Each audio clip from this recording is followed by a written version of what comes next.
All right, well, we'll be getting started here momentarily with the futures market opening. And a look at the Occupy SEC 2023 protests.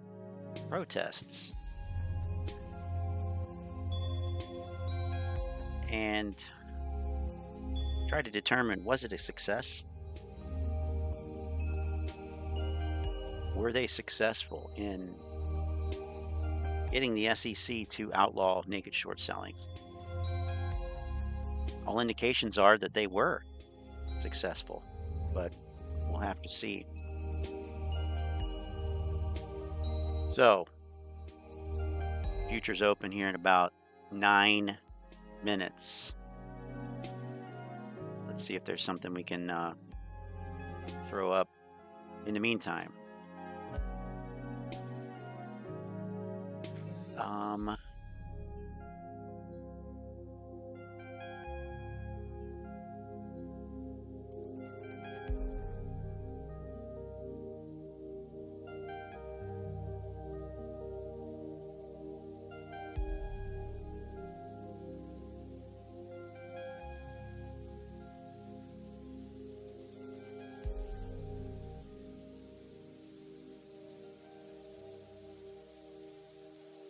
Well, let's get in the spirit of... Like it says here, we currently expect the last day of trading for APE to be March 14th, which is the day that the vote is supposed to happen. Why is that? And I'd highly recommend you guys to take this photo right here, really read through it on Proposition 1, Proposition 2, and how both of those have to be voted on to convert and do the reverse split. What's up, guys? Just pulled over for a minute, get a little tired out on the road. And I know people, this weekend's been wild. Had a good time up there in Washington, D.C. Very good time. Already working on the other places. Look like we might be looking at FINRA. They have some conference in May, and maybe some other stuff. I probably won't be able to make it to anything for the next 2.5 months. I won't be able to go anywhere. Some of the other team members can, but we can start to organize. But on a side note, I'm still invested in AMC. It's still the stock, and I talked to some of my AMC folks this weekend too. And I guess we released that filing. They're talking about March 14th. And there were some concerns in there. I know George was talking about it too, in that filing, talking about delisting APE as of March 14th. I know my plan was, if APE runs, I was hoping APE would run with the arbitrage effect and maybe run back up to $10. And then I could sell that APE and get the majority of my money back, and then let AMC kind of ride through this mess. But in that filing, I was talking to one of the other guys online, it also shows in there, and this is where you get a little strange, man. It shows that first, there's like option 1 and 2, and it won't work unless we vote that both of them go through. So, we got to raise the float, but it's only asking to raise the float to like 550 million. And I thought I understood, especially in that video of Aron, when he was talking about when you combine the two together, you have like 1.4 billion, and then when you reverse them, you have 140 million. But what that filing sounds like now, the one they released, what little bit I can get. I mean, I'm obviously on the road, and what little information I can get. So I'm just posing it for those that may be looking into it, maybe know something I don't. Drop it in the comments. Like and share, get this out there so other people like, or drop their comments what their opinions are.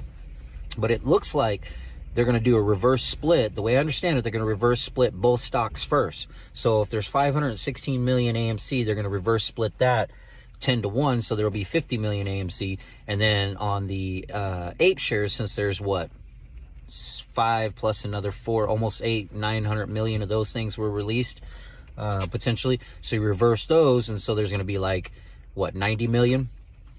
And then once they reverse those back, or 80 million, once they reverse those back, then they can combine those two together with that actual conversion. And then when you add those two together, that way you can fit them in the float. They're just asking to push the float to 550 though. The float's 516, which is kind of weird.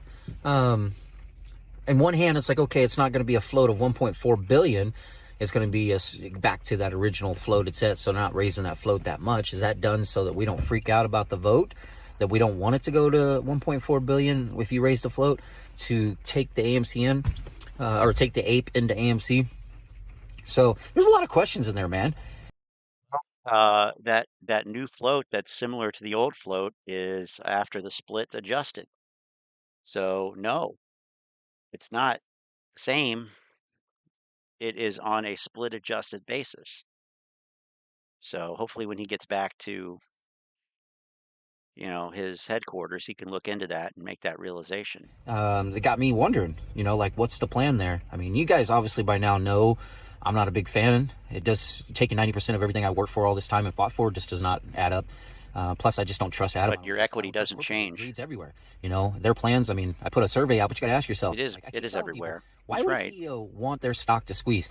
Why would they want that attention on it? Because if it squeezes up, guess what happens? The shorts are going to pile in again just to drive it back down, right? So, and it's like, to me, it would be my company's targeted, and now it's targeted as a meme stock, or it's targeted as a short candidate. Now these retailers are going to jump in and try to squeeze our stock a little bit, and then they're going to bell, and then the shorts are just going to pile back in again too. Like that, it just does no good for the company or the actual CEO. So for me to believe a CEO is actually on board, wanting to help get the stock to squeeze, I don't think so.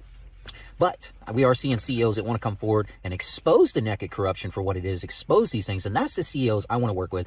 Those are the CEOs that I want to know. And that's why I will be lobbying and going at other CEOs. It's not about squeezing your stock. It's about identifying that your stock is being shorted to death. Your stock is being attacked. Join us, retail, as we fight back. That's the direction I'm going, guys. About the corruption. Said it before. And you know what? I'm sorry if you don't like it. And there's nobody that I won't go after. There's nobody. If there's corruption, or if there's something out there, I can tell you right now, Smokey and I will go after it. We'll smoke it out. We'll find it. And so no one's off limits. Adam Aron's not off limits. Ryan Cohen's not off limits. Any of these other freaking CEOs are not off limits. Look, if they're not actively trying to help us to expose the corruption on Wall Street, that means that they are a part of the corruption. They just want to stay there. They don't want to mess with the system. And I understand they're going to be fearful of that because they're biting the hand that feeds them. So that's where I'm hoping people wake up and realize that, especially on the AMC front, because I know a lot of people are all in love with Adam Aron, thinking he's your best buddy. But you haven't seen it yet. You haven't laid it out for yourselves. And that's, hey, sure, I don't want to, it's not about bashing him. It's about being reality. Use this think right here. But the filing's interesting. Why are they only raising it to 550 million? And then they're going to actually reverse split both first, then combine them, convert them together. So then they can roll them into the AMC original float. Didn't see that necessarily coming. Why did they make that change? And I haven't got a chance to read all 56 pages. I just have a couple of these I've added here that stood out and people have pointed out to me too. So yeah, let's do some digging, guys. See what you think, because I'm pretty much everything I got's invested in AMC and 8. I want to see that it plays out too. But I also put it aside and realize it's about the corruption for me. If it does, it does. If it doesn't, it doesn't. I'm still going to fight for it regardless. I just hope that this process that they're looking at doing, isn't going to wipe us out and completely trap us. Because reality, last night at the hotel, they could easily just give you your money back on those. What was it? The MMTLP. He was showing me in his account. He had 27 grand negative. I said, well, if that's what you put in, they could just put 27 grand back and say it's over with. I mean, it's the government, man. They're all got to be involved. And that's why I'm focusing everywhere, because you guys need to see the bigger picture. This is so much bigger than just one stock. This is so much bigger. And I saw it this weekend even more. My eyes are open to the mass of the actual corruption. And that's where I'm going. I'm going to the heart of the corruption. To the heart of the corruptions that we can find it. All corruption. I'm going to dig. We're going to dig, and we'll expose them all. I'm not running on hopium. That hopium crap, I told you before, I'm not here to wipe your butt and blow smoke up your butt and try to give you hopium. I'm here to fight for what is right. What is right. Remember that. That right's going to mean something to you here soon. You'll understand. Thanks, guys. Thanks for all the support. Thanks for hanging in there. Like, share. I got to say this stuff. It is what it is. If you like me, like it, share it.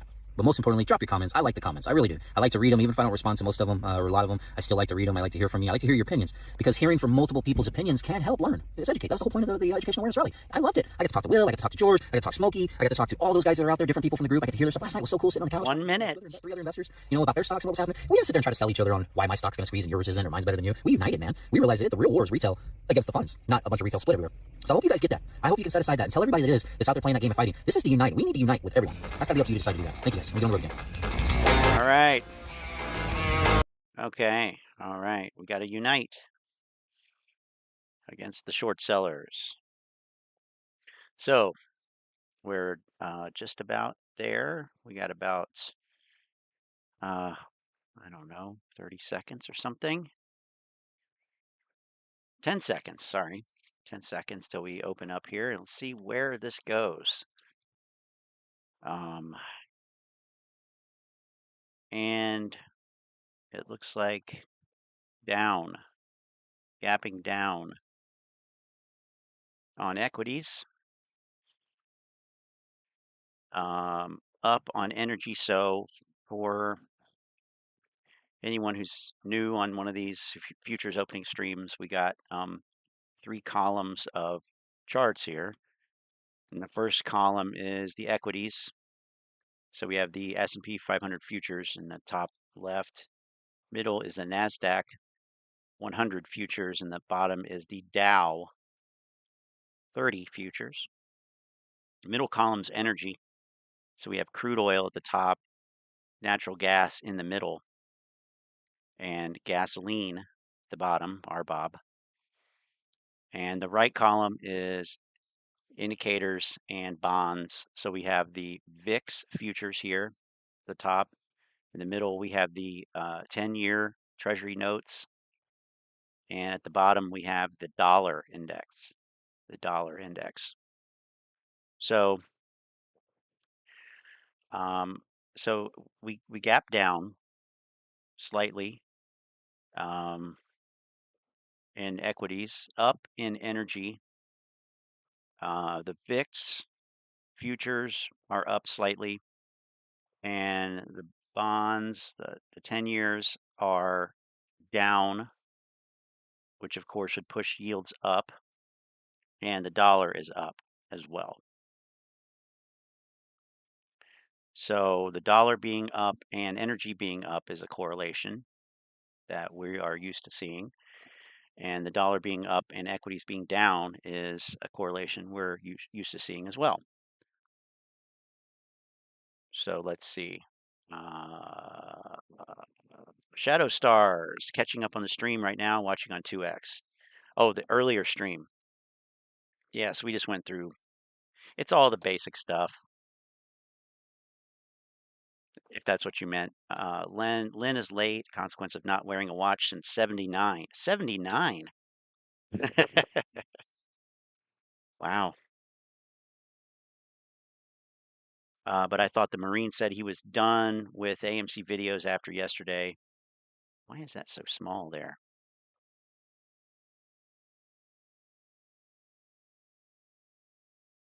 Let's see if we can fix that. Make this a little bit more appropriately sized.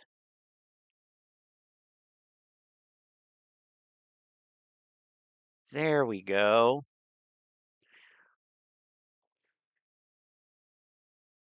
Marine said he was done with AMC videos after yesterday. Hmm. Yeah, I wasn't aware of that, but I guess not either. Typically late. In some cultures, um, being late is is a status symbol. It's a sign of status. You don't want to be early. The late comers are the more important folks. So just saying.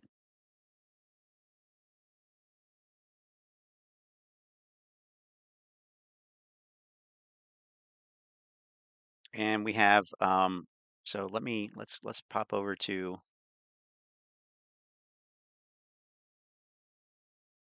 the web browser. Take a look at the economic calendar for this coming week.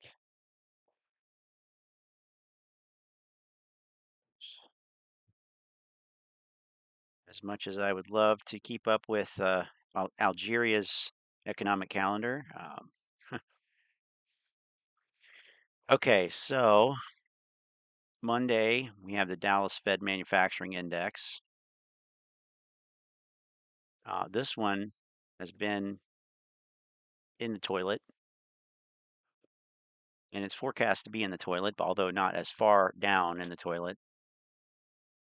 Last to arrive, first to leave. Um, and some treasury auctions. Tuesday, we have some employment data, Case-Shiller Home Price Index, House Price Index, Chicago PMI, Consumer Confidence, Dallas Fed Revenues Index, oil stocks change, crude oil stocks change. Wednesday, we have some mortgage data, mortgage applications, refinance index, ADP, employment change data. So that one's interesting. So we've seen, oops, what did I just do? I don't know what I just did.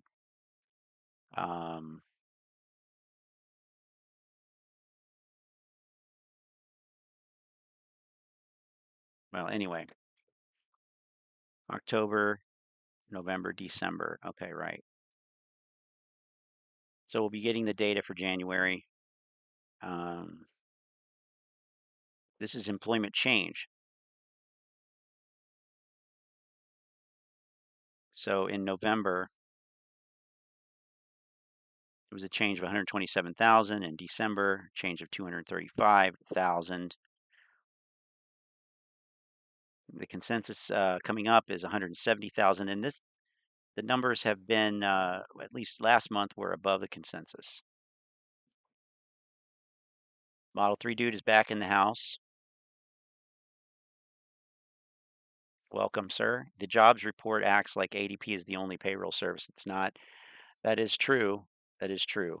It is not the only payroll service. I'm not sure exactly.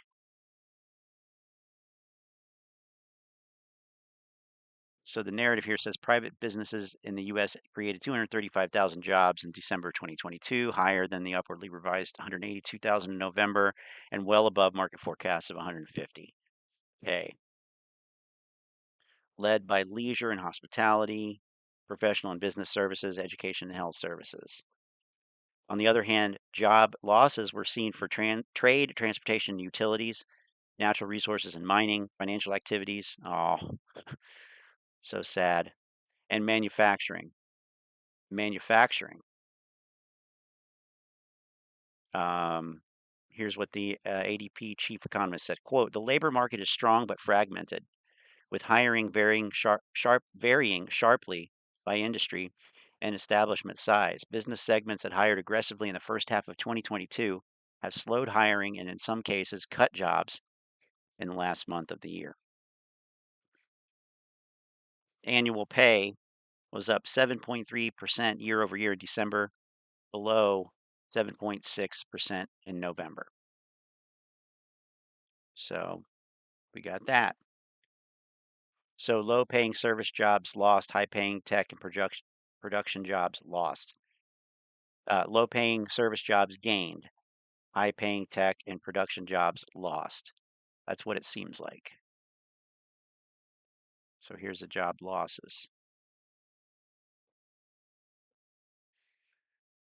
Trade, transportation and utilities, natural resources, mining, financial activities, and manufacturing.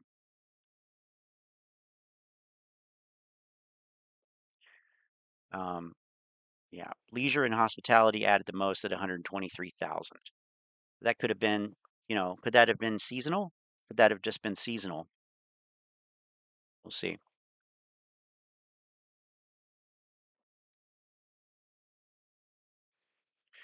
Some PMI stuff. Is ADP still owned by the Perot family? That's a good question.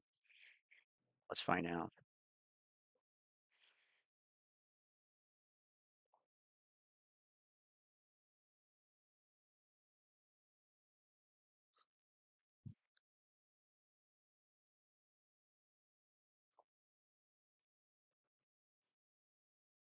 I'm not sure.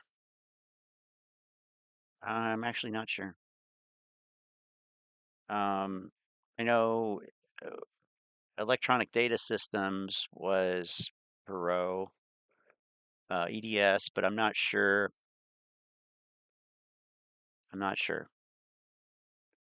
And a quick Google search did not yield much uh, result there, and being able to tell. And crypto's running back up. So does that mean that the equities are? Oh yeah, it does. Okay. Well, here we go. So now we got the S&P, we got the NASDAQ, and we got the Dow here, and we can see clearly here that the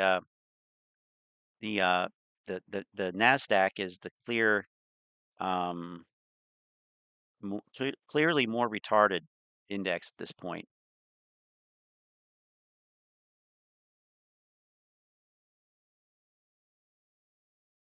So, well, we'll keep our eye on this, but crude is still continuing to climb, but dollar has now reversed.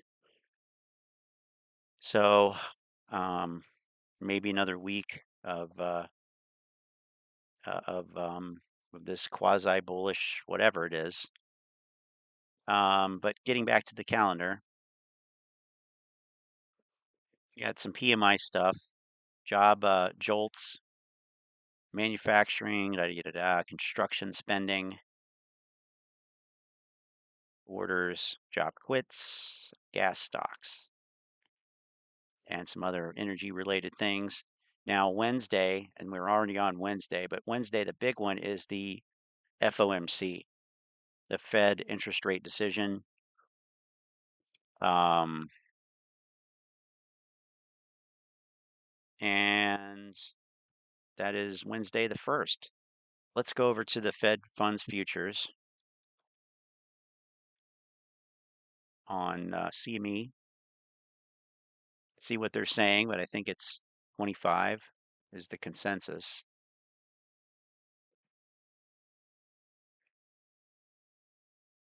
Fed watch. Huh. Wow, 99.2% for a 25, 0.8% for a 50.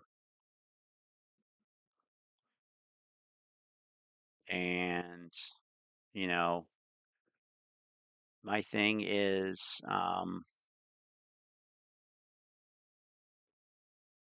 the rallying in the stock market is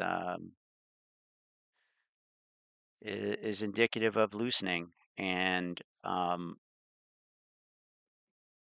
don't think we're there yet. So, I mean, yeah, sure, the market says it's going to be 25. The market wants it to be 25. Um, this is not usually wrong. But 1 month ago, there was a 27% chance in terms of these futures in a of a 50%, a 50 basis point hike. So in 1 month, that dropped from basically 27 to basically zero.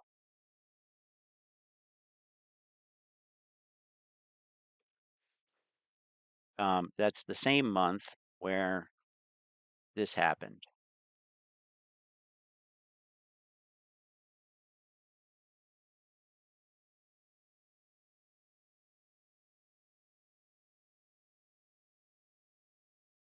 where that happened.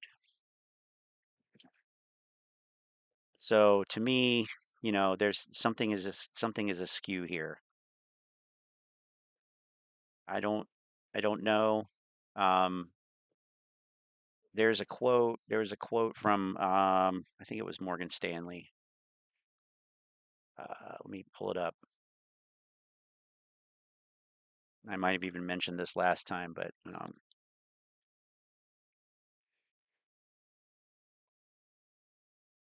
yeah, Mike Wilson from Morgan Stanley.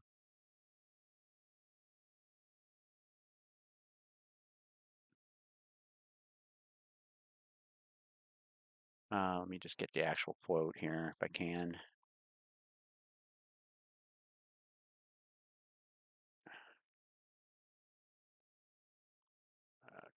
Uh, Mike Wilson.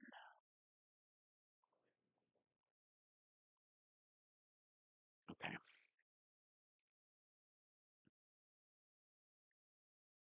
Don't be fooled by bear market's hall of mirrors. Morgan Stanley's Wilson warns. This is from last week, last Monday.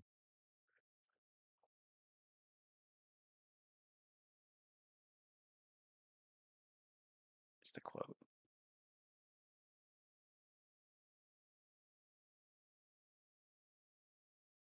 Is the quote. The final stages of the bear market are always the trickiest, and we have been on high alert for such head fakes, like the rally from October to December we anticipated and traded, Wilson commented. In bear markets like last year's, when just about everyone lost money, investors lose confidence. They start to question their processes as the price action and cross currents in the data create a hall of mirrors that increases their confusion. This is precisely the time to trust your own work and ignore the noise. Suffice it to say, we're not biting on this recent rally because our work and process are so convincingly bearish on earnings. We advise investors to stay focused on fundamentals and ignore the false signals and misleading reflections in this bear market hall of mirrors.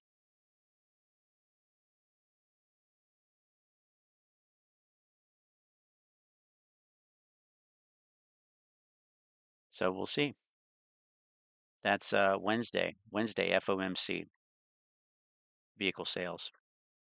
Thursday challengers, job cuts, initial jobless claims. Um, and this is interesting too. The jobless claim numbers are continuing to decline, which I thought now, you know, I thought that, you know, we wanted to see these numbers go up. Now, nobody wants to see them go up, but, in terms of a macroeconomic um, stance, um, the idea is to slow the economy down, to slow the growth down. Um, this is not consistent with that. It's not consistent with that. So we've seen, fewer job losses. Now that may change.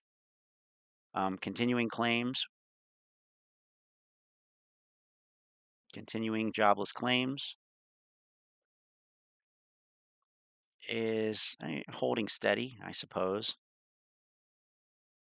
Factory orders, a couple more treasury auctions, and then Friday, the unemployment rate. It's another one. So we've seen it basically hold steady around 3.5%.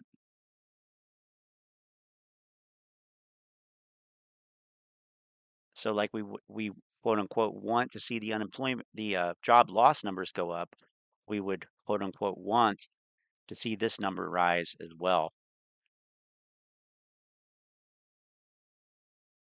Uh, it's not what I wanted there. Yeah, that'll work.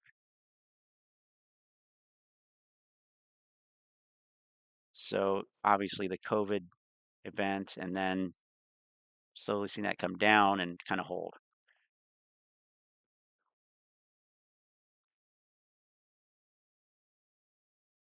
Payrolls, non-farm payrolls.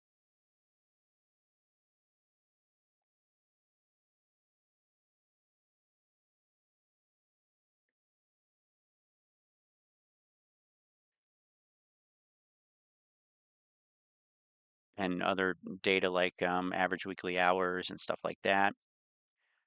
Non-manufacturing PMI and other data.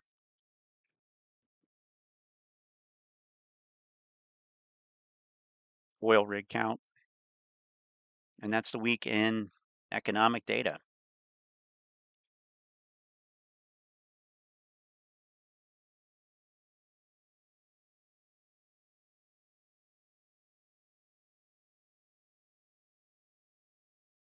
Let's see. Model 3 dude says seasonal. Seems like it could be. ADP is a comprehensive global provider of cloud-based human capital management solutions and business process outsourcing, BPO services, analytics, and compliance expertise. Boy, that's a mouthful. That's all they admit in print.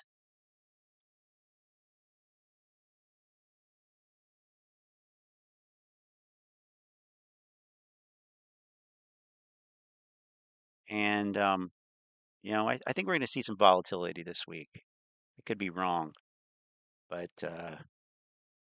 something tells me get everybody good and bullish, and then pull that rug. So let's see what Manuel's got for us here. Was What's up, people? Hope you're having a good Occupy weekend. SEC 2023 a flop? Tendy time. Tendy time. Here we go. Hopefully, y'all been able to knock a good deed or two out since the last time I spoke to you. This video, I'm going to talk about what happened over the weekend with Occupy SEC 2023. To the people that went to Atlanta or had plans on going to Atlanta, like I did, sorry I couldn't make it. If you've seen, my daughter was in the semifinals of the playoffs for the middle school basketball team. At 10 o'clock, my son had a game for the rec at 1 o'clock, and then my daughter had a game for the rec at 2 o'clock. So I was full. Plus, Georgia was I learned Georgia's in a state of emergency because of the Tyree Nichols stuff in Memphis, which is just disgusting. But on to what I want to talk about. To the people that have so much to say about how they would have done this differently, how they would have done that differently, what they would have said different, blah, blah, blah, blah, blah. It's the same shit that they said when Trey and Matt got on TV. How long ago was that? Here is a gem, I guess, or a secret I'll let you in on. In all reality, you know what you think you would do in that situation. You know what you think you would say in that situation. But the truth is, until you're in that specific situation, you don't really know exactly what you would do or what you would say. Because there's too many moving variables. Like, I'm sure the Marine, looking back, would have liked to have said something differently. And it's the name of the game. We're going to look at what he said. It's on the I spot. haven't seen any of it. It's live. I've When you're seen none of live, it. you're live. And you can't take it back. So, I'm happy with what the Marine did. Because it was called mass awareness event. And that's the goal, is to, maybe it wasn't mass awareness, but 75 people, that's no slouch. I mean, I think it only took him like 2 months or 3 months from the idea, or when he told me he had the idea. So, for the people that think they could do it better, he did that in 2 or 3 months. Give it a shot. He's already said he'll support anyone trying to push the movement forward, trying to stop all the fucking bullshit. But the infighting does need to stop. But, like I was saying, 75 people was there.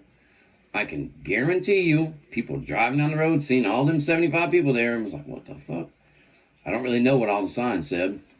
But Charles Payne, doing the part on TV, which was great. I don't care what, that's my opinion. I can guarantee you, someone that had no idea what was going on with AMC and the bullshit looked into it. They seen it and was like, well, if it's only one person, that's one extra person that can then tell someone else, and then it could just, word of mouth, it could just spread like this, Any good like the Ponzi Byron scheme Holmes does. just sitting back and waiting. It can only take you so far. Don't knock a guy for trying something. That's what they Salute said. to the Marine. That's what I For told what my you friends did. in Thank you for college. your service. Just kidding. To all the other people that think you could do it better, Don't knock it till you try it. please, let's go do it better. Oh, and here's an example. I know a bunch of people, well, I grew up with some people that always said if someone pulled a gun on them, they would have to shoot them or they would have to kill them. I don't know about them. I've had a gun pulled on me before. They didn't have to kill me. They didn't have to shoot me. Think about that moving forward, guys. Y'all go do a good deed. Okay. Appreciate y'all. Okay. Now, so here's a Google Trends report. Yeah, I don't know what that bit was about there, Model 3 dude. I must be a Southern thing or something. But here's a Google Trends report for naked short selling. Wait, what was the original time frame? they had on there. Okay, well, that's better anyway. Actually, can we just go past 3 years maybe? Yeah, from end of 2020 to now. Good, yeah. So we see a spike in interest in this around the time of the GameStop squeeze and the AMC squeeze in June. Well, it's interesting that it actually peaked the week after, so June 6 to 12, which is the week, the squeeze was on June 2nd. So it was already rising then, but it hit the peak after, right? Makes sense. And then it pretty much cooled off, died out, back to normal levels. And then it is showing an increase in January. This is incomplete data. I guess maybe next week or whatever, it'll have more solid data here. But yeah. But if you look at, I'm just going to remove this. If you look at AMC stock, obviously these two events here, but let's go like, I don't know, past 30 days, past 90 days maybe.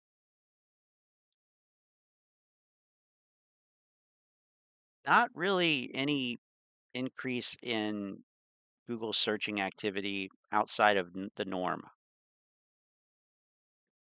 In fact, it's on the decline. This is when Ape came out. This was March madness, if you will. There was supposedly a March catalyst. I forget what it was. It's hard to believe that's almost a year ago already, but in general, it's waning. What about GameStop?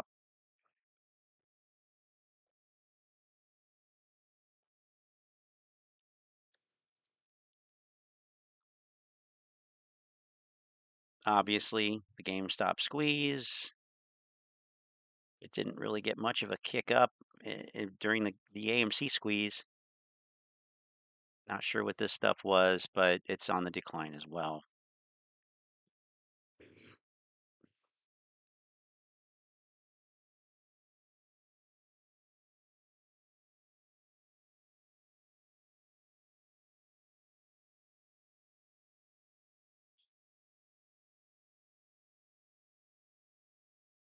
SEC, FINRA.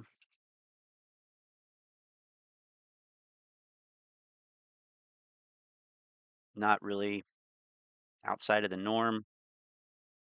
So, this is one way that I look at what's going on and try to see, does this stuff have any impact? It's not the most scientific, but it's something. Okay. I'm going to change my search here to Occupy SEC 2023 and see what we get.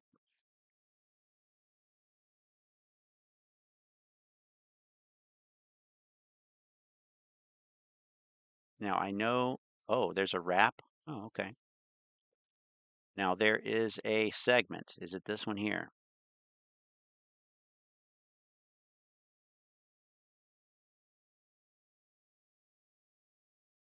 Uncle Smokey.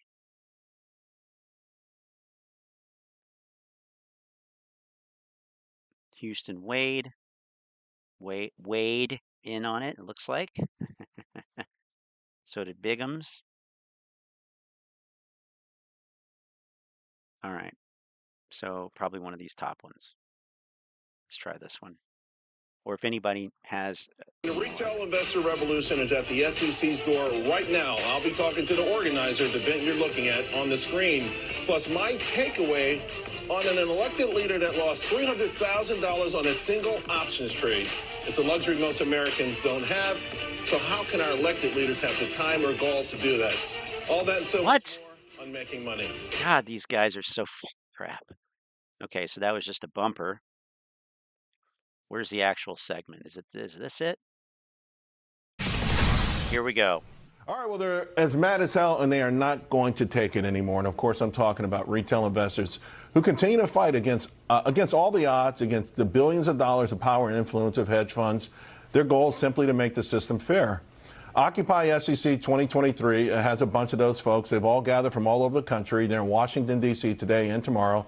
And joining us live from the protests, Occupy SEC 2023, the organizer, Mike Miner.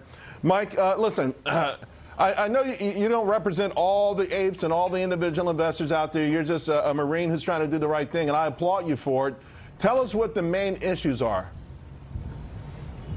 Well, Charles, there's a lot of things that's happening in this market, and I've been here for a couple of years. We just see what these hedge funds, these banks and institutions are doing to us. It's not a fair market. It hasn't been a fair market for any of us retail investors. Frankly, we've just fed up. We're tired of it, and we want to see change happen. And so that was a part of me getting together and, gathering up and start talking about it about 5 or 6 months ago. And we need to get out here. We need to get boots on the ground, and that's exactly what we're doing out here. We probably got 75, 80 people out here, Charles. Yeah, no, I love the idea of boots on the ground. Here's the thing. You talked about these hedge funds. So yesterday, South Korea imposed a $10 million fine on Citadel. They said they disrupted their market with high-frequency algorithms. Citadel made $16 billion last year. And I just wonder, do you believe the Securities and Exchange Commission will ever do more than maybe levy an occasional fine when it comes to these folks and make excuses like they have been? Well, that's exactly what they're doing. And, our hopes is we want... Fine for what, though? All of us out here want to lobby against Congress, lobby against the SEC, because there's things that they can do. There's things that they have the access and the power to do. And that's why we're here, because one of the things is we want to see Congress put together a team of people that will actually investigate this, maybe put in some rules and regulations back into place that can stop the stuff that you just talked about, Charles. And it's only going to start with us demanding that. Have you, boots on the ground are phenomenal. It works a lot. They always say, call your congressperson. Well, when you show up to someone's doorstep, they really pay attention. What are some of the other things, though, that you're trying to do in terms of organizational-wise? Because I feel like when I look through social media, it's a hodgepodge here and there. Every now and then they start arguing with each other. And I'm sitting back saying to myself, Ken Griffin is smoking a big Cuban cigar and laughing at everyone because you're not organized enough. Well, you're exactly right. Well, one of the things that was put into the community since I've been around, Charles, I've been around in the community with you. I saw you from the beginning. I want to say, first off, thank you for supporting us. But the biggest thing that was the unity. People weren't put together. We weren't united, and there was a lot of separation. We were told that we couldn't unite together, and I think that's the biggest thing. The hedge funds, the banks, the politicians have done is kept us divided. Right. And one of the biggest reasons I wanted to do. I'm sorry, Mike. I was going to say Is that Boss Blunts? Yeah, can you hear me? Yeah. Have done is kept No, it's divided. not. Right. And Are one you of the Donahue? I wanted to do. Donnie? I'm sorry, Mike. I was going to say that one of the biggest reasons.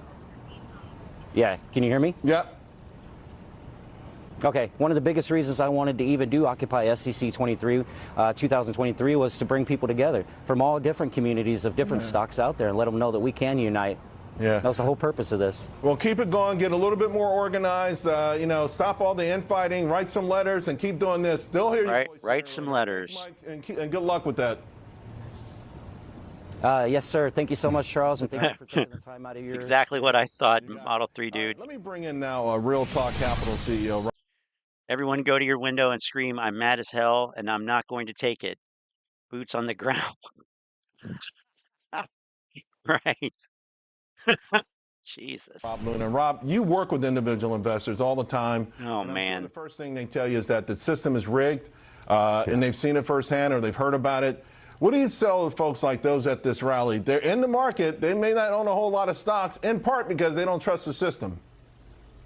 Well, a couple of things, Charles. First off, good for you because you're the only one that's really giving a platform to the average investor to allow them to talk about, the crap they've been Oh, doing yeah, good for for a you. long time because no one's really looking out for them. But, at the end of the day, what I tell them, Charles, is do what you're doing out there right now. Write those letters and do those things. But get over this idea that Wall Street is rigged and you can't make any money because that's just simply not true. You have to have discipline. You have to educate yourself. You have to have a game plan. Oh, wow. But if you go Boom. thinking you're going to lose, more than likely, Charles, you're going to lose. And as you and I know, you can definitely make money in this market. So I don't want new investors getting scared away by stuff like this. I tell people I think its system is rigged to a degree and it's an unlevel playing field, but it's also the greatest money-making machine in history. Exactly. So if these folks can get things fixed, great, but don't miss out on it. And to that point, I want to give you props because you've been killing it. So you came on the show late last year. You came on the show earlier this year. I know far-fetched. You're up 45% on it. My question to you, are you going to hold that? Or are you going to let it ride? Or are you going to take profits? Yeah, well, I'm glad because our folks on Twitter remember the buys, but they never know the sells. So I want to talk to them about that. You know, I don't buy and hold growth. So of course they cut it off there. They don't buy and hold growth stocks. Right. So,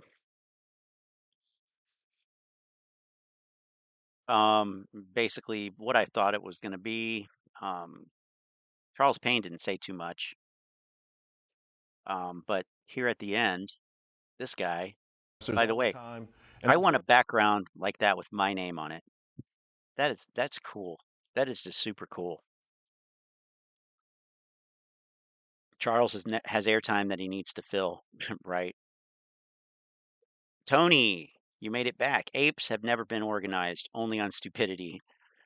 Listen to this The part first again. thing they tell you is that the system is rigged, and they've said, all right, let me bring in now a Real Talk Capital CEO, Rob Luna. And Rob, you work with individual investors all the time, and I'm sure the first thing they tell you is that the system is rigged, and they've seen it firsthand or they've heard about it. What do you tell folks like those at this rally? They're in the market. They may not own a whole lot of stocks, in part because they don't trust the They may not own a large number of stocks, I think is what he means.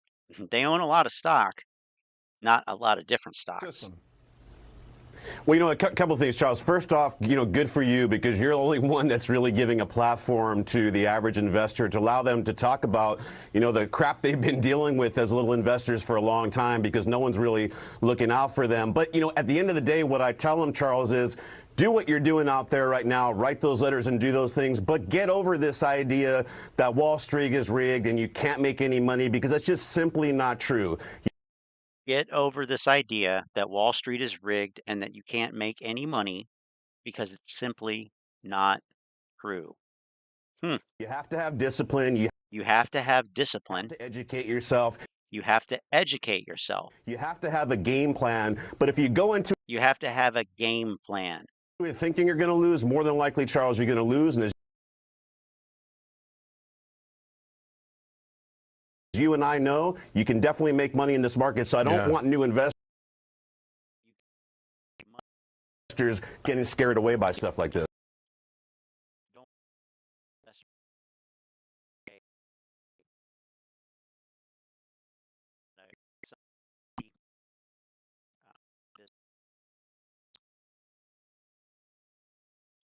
Thing that we've been saying on this channel pretty much since the beginning of the channel in July of 2021 is that, you know,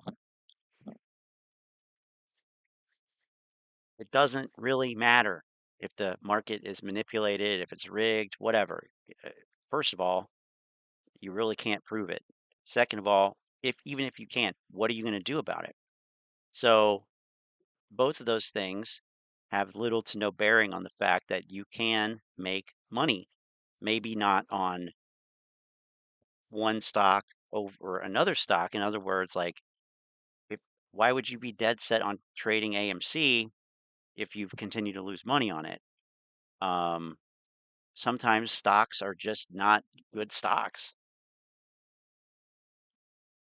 It's the reality of it for whatever reason. Manipulated, fraud, whatever. Move on to something else. And there's kind of an infinite number of ways to make money in the market every day. So, yeah, I agree with this guy. They only own one stock, exactly.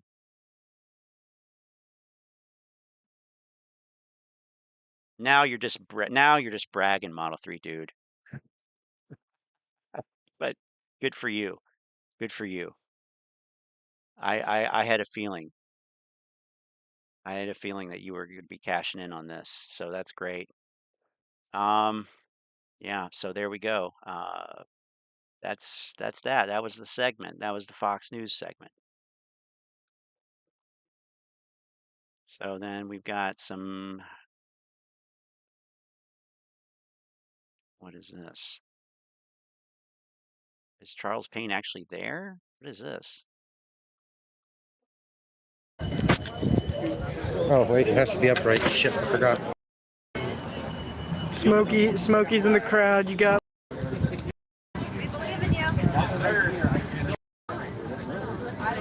Like 7 minutes. Where's Ham? I don't know. Ham. Is that Charles Payne right there? Or is that Donahue George? I don't know. Seconds to prep, and then they'll take the shot. Okay? So just keep in mind. Those pizzas? Look at all those pizzas. No, it's Donnie. That's where you're trying to show An outstanding asset. Sorry, guys.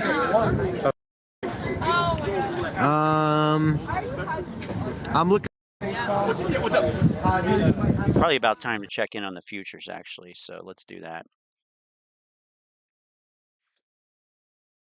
And we're continuing. Okay. All right.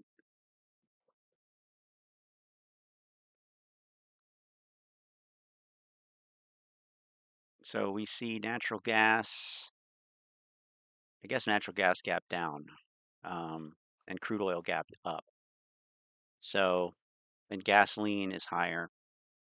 We see the equities moderating back down about 1/8% or so. And we're seeing the VIX futures a little higher.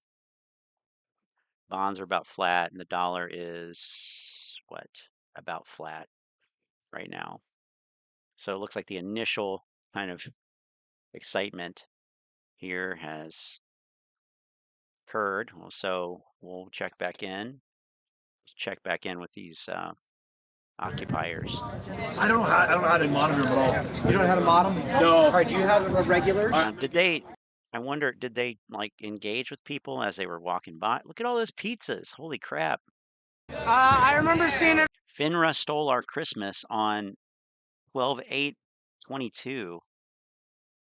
Okay. Earlier, someone said 15 people. I actually put a tweet out there not too long ago showing we had a pretty good crowd.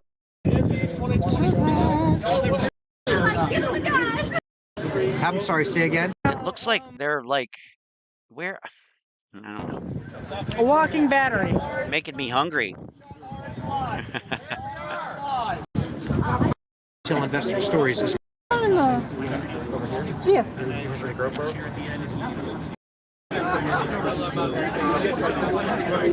Defund SEC. Now, why would you want to defund the SEC? Isn't that counterproductive?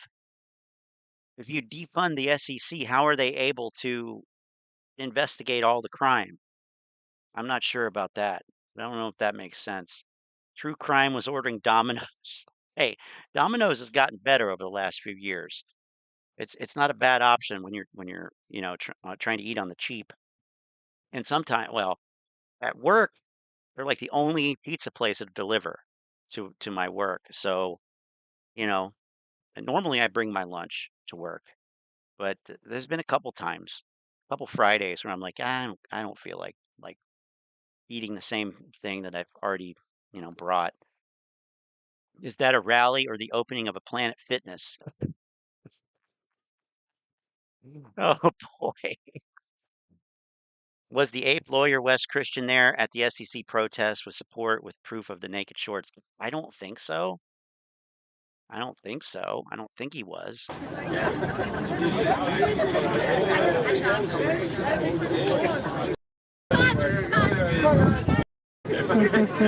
People get in trouble when we get paint in the bad light. That's what I was trying to say. Silly people. Wait, what? From Germany? Hell yes. Probably, yeah. I feel like that's what's happening up there. I do, guys. GG will see Fox business through. Hopefully. Watching from Compton? Hell yeah.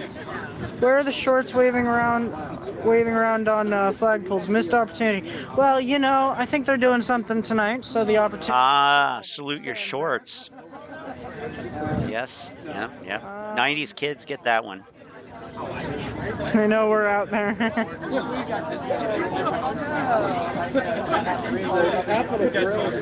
David, that's how people get in trouble when we get paint in the bad light. Yes, David, that's how we get in trouble. Peace. I don't know what the hell they're talking about. Oh, someone got rid of David? What? Okay.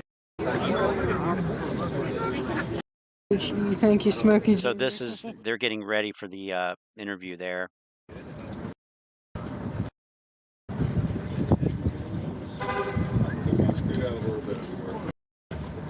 They got their lights set up and all that kind of stuff. I saw you from the beginning. First off, thank you for supporting us. But the biggest thing, it was the unity. You know, people weren't put together. You know, like we weren't united, and there was a lot of separate. Right.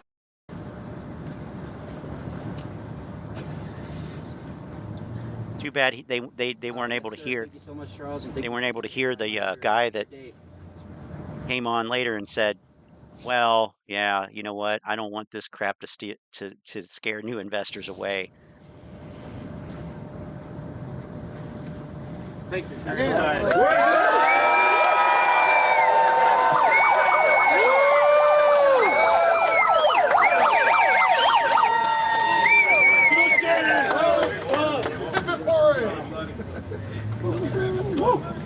we done? Well,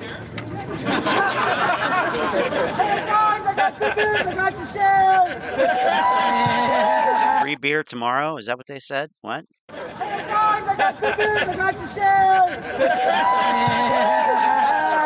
I don't know what the heck. They had a hell of a nice day for it, though. Wow, looks like a beautiful day out there.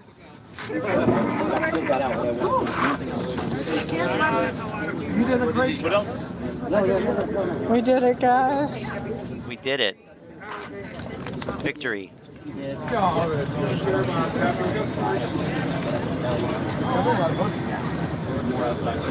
Probably because he has active warrants. Freezing cold, God. I don't know. I'm just kidding. Huh? Oh, my hands are a little numb. Nice. Just as it's light, right? So I don't care if it's more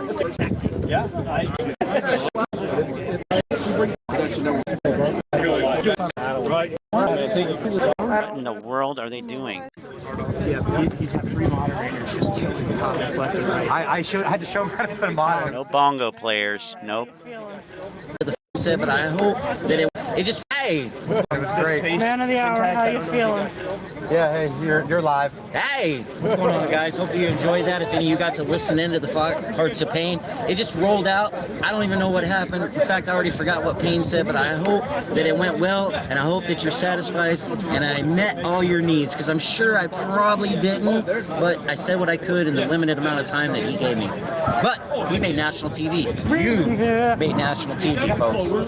Guys. Everyone here, all of you guys are a part of this.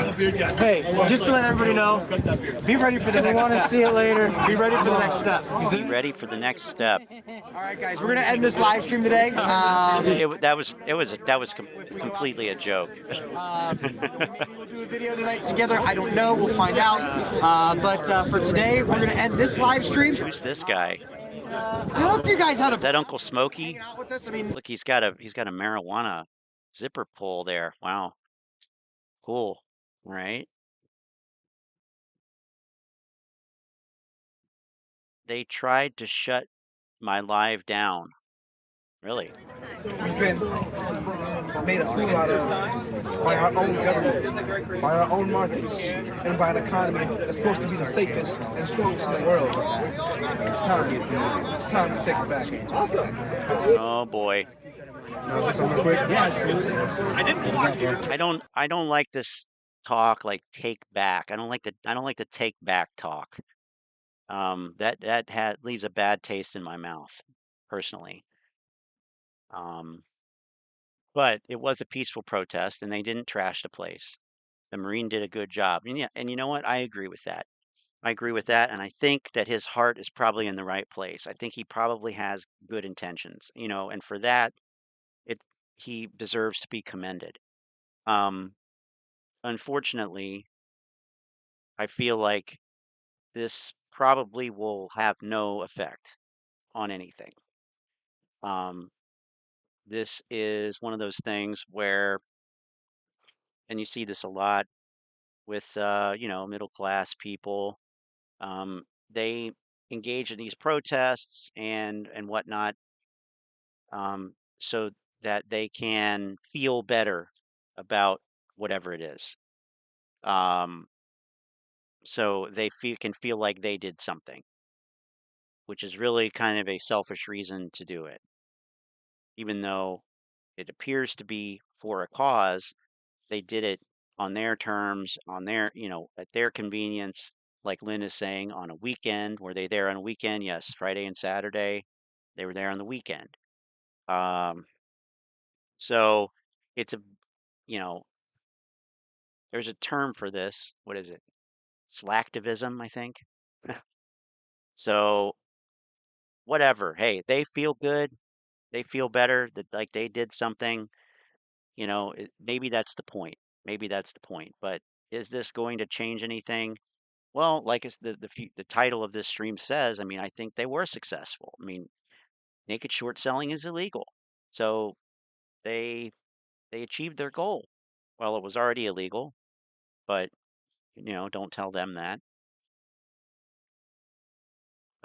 Most people in DC telework on Fridays. Telework on Fridays.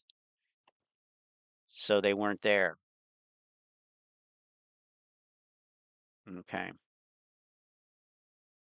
And whoa.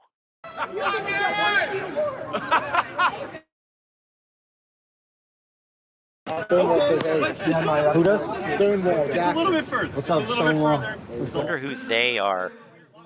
It's for Gary Dinslow and the entirety of the SEC. Is the movie ever? We will not stand by idly and be defrauded. We will not stand by idly and be taken advantage of in a market that is supposed to be free. We will no longer be beat down by Wall Street. The SEC has been thoughtless and has not done their job. It is time to take action. Face the music and do Take action. We retail are fighting for not only MTLP, but every company that has been making sure. He seems like a pretty even-keeled, reasonable kind of guy. Seems like a good guy. I really don't have a problem with him. And let the destruction of beautiful companies be brought down. Beautiful companies. I mean, but the problem here is that there's still no actual evidence of this naked shorting problem. I don't know of it. I haven't seen it.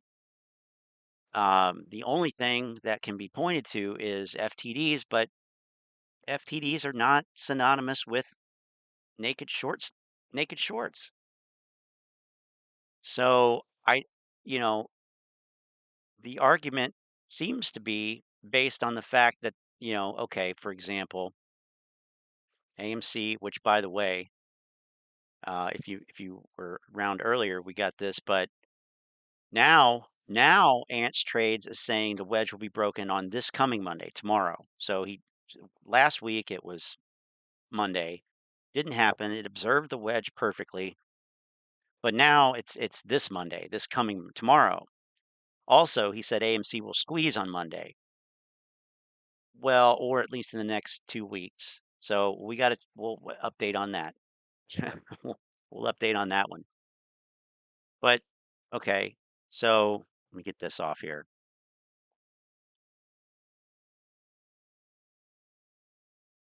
Actually, I'll just leave that one on.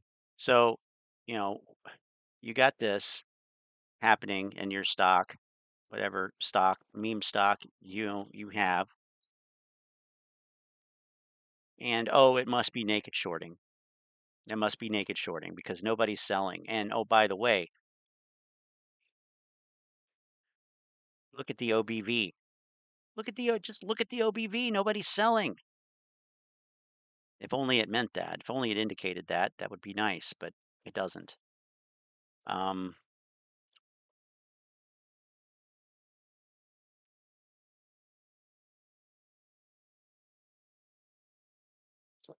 But I mean, let's throw some other comparisons on here. Let's put the SPY on.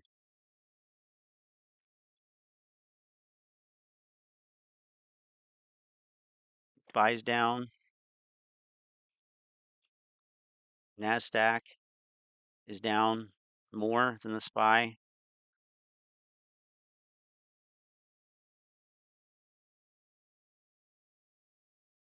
Is the argument that those are naked shorted as well?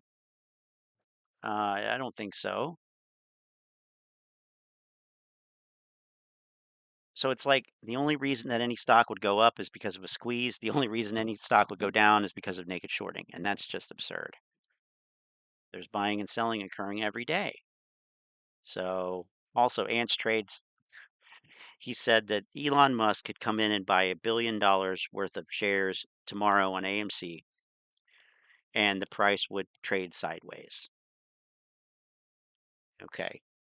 So they don't understand how stock prices move. Here's another interesting comparison. Okay, this one's really interesting. Let me get these off here. Okay, so I'm going to switch over to Overstock. Yes, Overstock. This wonderful stock. Here's Overstock.com. Right? And because I heard a space call, I actually recorded a video, but I never edited it or released it. I guess I could just bring that up and could watch parts of that, but yeah, one sec. You know, over the years. Okay. So I didn't finish the video, but I was going to try to do it the other day, and then I ran out of time and got tired. So, but let me pull this in here, and I'm going to skip around because not all of it's relevant, but some of it is. Let's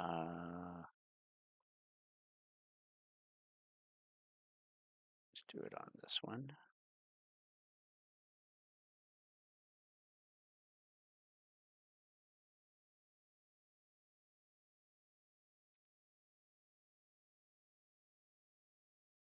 Okay. Oh, well, there we go. I've been approached. Oh, well, that's not working. There we go. By literally hundreds of companies to ask me scare the shorts out of their stock. And when I look at some of these companies that I think that's Patrick Byrne. Shorted, I look at their balance sheet, their competition, their cash on hand, their growth. And so I found the space call and I just popped into it and it was just funny, like what I heard. I would say 90% of their companies, the naked shorts aren't wrong. They're wrong for naked shorting, but they're shorting the stocks because the fundamentals suck. Right. But there are a lot of companies that the fundamentals are good, but they get caught up in the wash. And any smart CEOs or shareholders that can talk to their CEOs, I'd be happy to see a company a day announce that they're going to do a digital dividend similar to Overstock and watch each one of those stocks pop, because Patrick's intent wasn't okay. So that's not Patrick Byrne, but his some other guy. The cause was his wanting to move Bitcoin and the adoption of. How in the fuck is this not securities? Oop, dropped an F-bomb. Oops. Holy shit. When that happens, issue a digital dividend down the spine and watch your stocks pop, because this creates a financial obligation that they cannot handle. So, Jesus. You know, if anybody out there wants to get more information, I shared my email also in the comments to this, and so I thought that was pretty ridiculous. But then let's hear. Knight, you had a question. You know, thank you for taking time to kind of talk to people, man. There's a lot of people who've been really distressed and just holy shit. Al from Boston is worth a lot of money. Is not only, Al was in there and a speaker. I'm like, but he's motherfucking verified. Jesus Christ. Of having the stock. Oh my God. I think what a joke. Definitely be able to pay attention and see what's coming in and what's coming out, and nothing can be added to the blockchain if it wasn't minted by the original owner. So I think that's something where we definitely have to see the stocks going. But there was an interview that Sam Bankman-Fried did, one of his last ones, and he was asked how many of these tokenized stocks are out there. And this guy had this weird look on his face. He looked down and he says, hundreds and trillions. Hundreds and trillions. Yeah. What? So I love what you guys are doing, man. I'm going to go back to listen and let some people hundreds and trillions. More power to you guys, man. One love. Thank you. One love, brother. And I wanted to, let me comment on that. I want to remind, Bernie Madoff, once he was done and in prison, he gave an interview, and someone could look this up. If you Google Bernie Madoff and naked short selling, you're going to find that once he was in prison, he did an interview where he came clean, and he said it was all naked short selling. That's what it really all was. He really did. He came out at the core of the crime. He was and I think that you're right, sir, about Sam Bankman-Fried. I think that there's also the small detail that for most of Bernie Madoff's career, naked short selling was legal. But I want to hear Laura's question, because this is a good one too. That these guys have a crack. So that is Pat Byrne speaking right there. Out of the pensions of America. The crack they're talking, they might as well have just named the lawsuit that Johnny Tobacco and Patrick Byrne. They may as well have just said on page 1, those crazy guys, Tobacco and Byrne, turned out to be correct, and now we want to sue for our $1 trillion back. But I think that you are not exaggerating, Knife and TV. I think that, and Jeff, you are, I think that there may be a black hole at this point in the center of our financial system, so heavy, so deep, that it's impossible to fill up. It's impossible to fill it up. So let's go to Laura. She's a Navy vet. Laura. She's been waiting to speak. Okay. This one, I told the guys in Telegram about this. I don't think I put the clip in there, though. Just listen to this. Thank you, Laura. You wanted to ask Patrick a question? Laura? Hi. My name is Laura, and I really just want to come up here and be the face of MMTLP.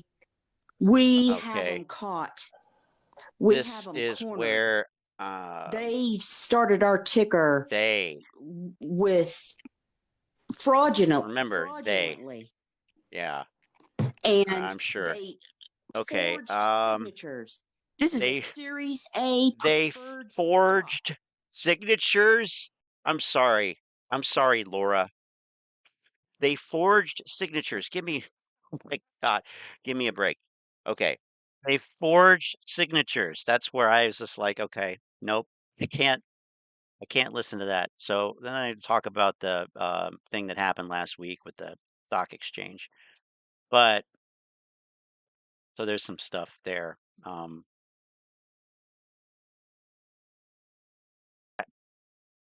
But heading into Tuesday,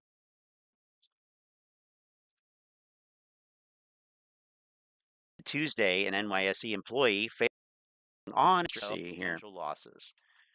More than 700 miles from Wall Street, the New York Stock Exchange's backup data center on Cermak Road in Chicago is supposed to safeguard U.S. markets, standing by at all hours in case disaster ever strikes the world's largest venue for trading shares. When markets are closed, so interesting thing there is this backup data center was in Chicago. Who else is in Chicago? Well, I guess they're in Florida now, so I don't know, but it would be very easy to make an association there. But also in this article was this statement down here. Cost, but the impact management potentially. Now this is interesting. Charles Schwab Corporation, the brokerage, Charles Schwab Corporation. I didn't edit this, so to retail investors. openly criticized the NYSE on Wednesday, saying it's disappointed by how the incident was handled and that individuals may not get a fair shake when it comes to compensation. Schwab said the episode should also raise concerns about regulatory proposals that could push more trading onto stock exchanges. So that's relating to Gary Gensler's proposal for the retail market orders. So Schwab is saying that this episode raises concerns if there's more trading onto the exchanges, it could present more of these types of problems. So Schwab is saying we like off exchange execution, basically. He has not owned up to their full retail market orders. Unfortunately, unfortunately, the NYSE has not owned up to their full responsibility, and retail investors will have to go through a lengthy process to correct orders with no guarantee of with yeah. And then then back to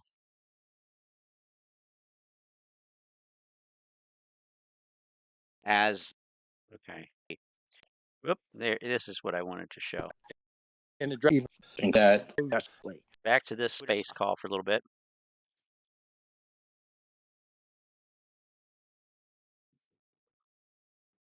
Up and saying stuff is often quite costly. Banks, dump you. Your own analysts call you up and say, "Oh, I wish you weren't doing that. I wish you weren't criticizing." Everybody just focus on your business. And everybody knows that any CEO complains about short selling is, stay away from it. So just focus, don't mention any of the stuff. So there's a lot of pressure brought on you by Wall Street, like to do that stuff. I don't know. I don't mean. Look, Tony Franzetti was there. The viability, the importance of these kinds of networks forming, of the shareholders forming, or the company itself being involved in these conversations? I'm asking for methods used that you were effectively able to protect your shareholders and what they could do to protect themselves while they're, trying to overcome this challenge and come to a resolution. I hate to be a Debbie Downer, but the only thing that can be done, I believe, is something like the dividend that Jesus, get the company to go to T0. And of course, if you have shares, you can get T0 shares in paper. And so that you really own your shares. What? No, you can't. Really solve the problem if there's many more. No, you can't. What are you talking about? Shares are out there, even electronically. You can't get a paper certificate. This isn't the fucking 1980s or 70s. I don't know. John would really be the expert. John is the expert in addressing that question. So I'm going to turn that over to John. Other than doing the token that I did, I don't know what else you do. 100 miles per hour. Just shoot me a note, and I'm happy to email with you tomorrow, or if you even want to get another space going with some MMTLP holders, I'm happy to get on and talk in a little different environment. But you can get a hold of me, and I'm happy to help. Magic ties, I guess. Hey, how you guys doing? I barely found time to get on here with all the crazy stuff in my house right now. Don't lose a passport is the moral. Nobody cares. How the hell you doing, Patrick? I mean, good. Well, any better? I think it was a setup. No kidding. I got a question. I was wondering, did you have a chance to follow what Brian McFadden was posting? He did something peculiar the other day. I don't know if anyone brought this up in the call today or not. He did two filings for an S1, and he did a redactment and redid his S1 filing, and he had added a lot more information in his filing. And he made a peculiar. You know what? Actually, I'm just noticing now. Posting about Regulation M. The apes. All right, I'm gonna. I don't care. I don't care. That doesn't matter. It's not going to change a goddamn thing. Whatever your name is, it's not. It's just not. But let's look at something that is pretty interesting here, right? Here's a chart of oversold. Here it is. Overstock.com, right? Lovely, wonderful chart. What's this other line? Oh, well, we'll get to that. So here's Overstock. We're looking at a weekly chart, by the way. We can look at a daily chart if you want to. Sure. All right, here's a daily chart. Similar, obviously. Um, here's Overstock. It went from like 3 something to 130 or so, 128, right? 5,300% run up in what span? Not too long.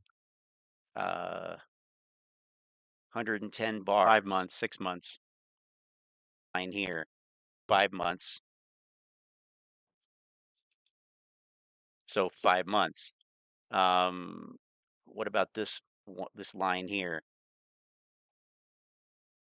Well, I mean, it depends on where you want to go from, but we could go from here to here. I mean, it's obviously I'm not sure that that's actually the proper. I don't think I can measure it that way. It's very similar looking. It is very similar.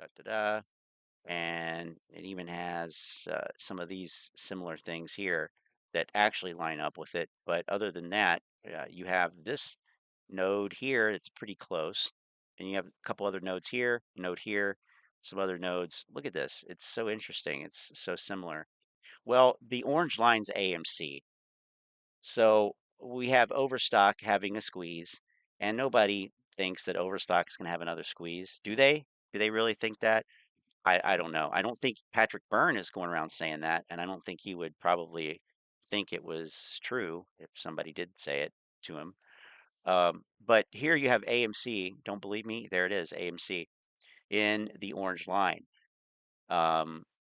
Obviously, the timing is offset, but why are we? But why do so many people still believe that AMC is going to squeeze again? Really doesn't make a lot of sense. Especially, it really doesn't make a lot of sense. Yeah, stimulus, there you go, volatility of this increased volatility. So this is the period here of increased volatility, and it has a lot of the same earmarks as AMC. It's during the period of easy free money, COVID stimulus, added enhanced balance sheet.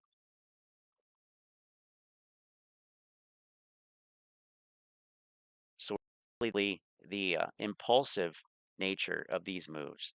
So this is the, and we've talked about that, the impulsive nature of those moves.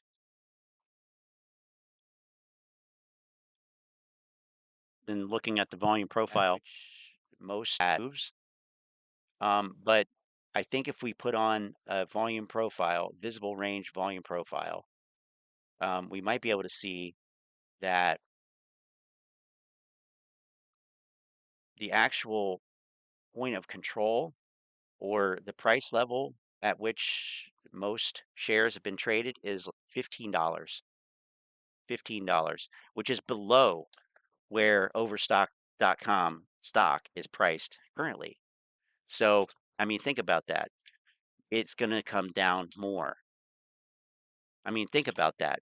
There's a strong likelihood that this stock is going to come down more.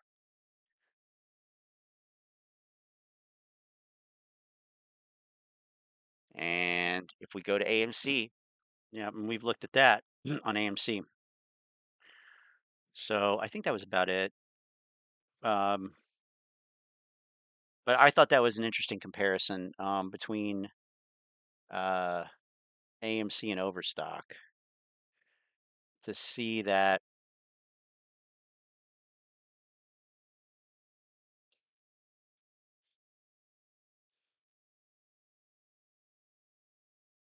yep, the Overstock thing happened sooner. It happened in August of 2020, I guess. But just like AMC and GameStop, the first move was the biggest one. And then you have these trimmer aftershocks, whatever you want to call them, each one kind of being a little bit lower. or at least in a downish kind of trend, happening during the period of the funny money period, really starting to accelerate the losses as time goes on and into 2022, and still remaining elevated.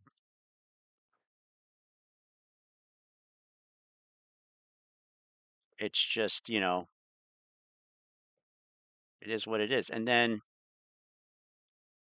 nobody is looking at Overstock with its very similar chart profile shape and saying, well, the squeeze hasn't happened yet. The squeeze hasn't happened. Nobody's saying that. But with AMC, they are. I mean, what am I missing here? I don't know. If this stock is going to squeeze again, then why the hell wouldn't this stock overstock stock?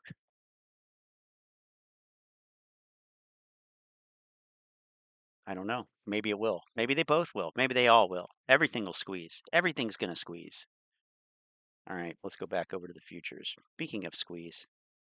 Oh, yep, we're getting a squeeze. Well, not really.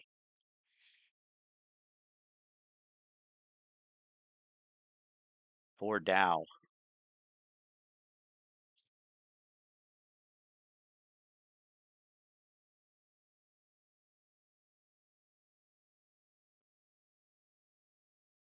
Okay. Resetting these things here. Is this, that's it. Okay.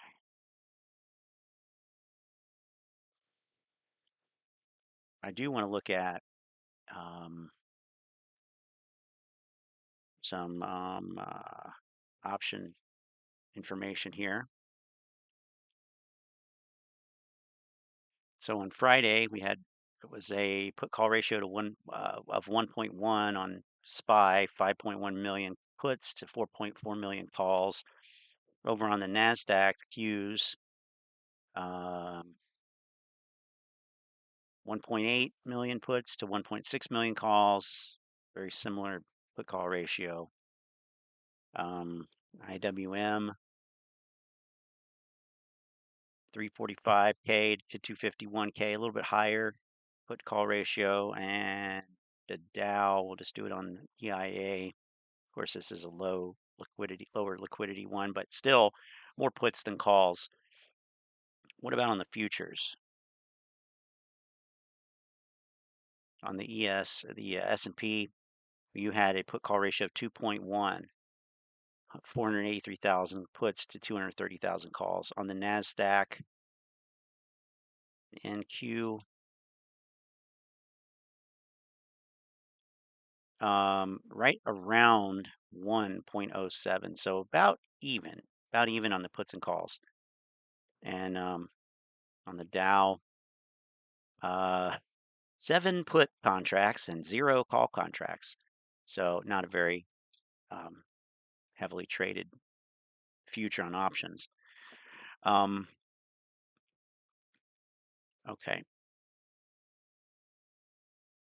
I guess we could look at AMC as well on here and see. Friday actually was heavy on the calls, 325K to 119K, put call ratio of 0.3. IV percentile of 82. So that's a high IV. 82% of the time over the past year, IV was lower than it is now. That's a high implied volatility.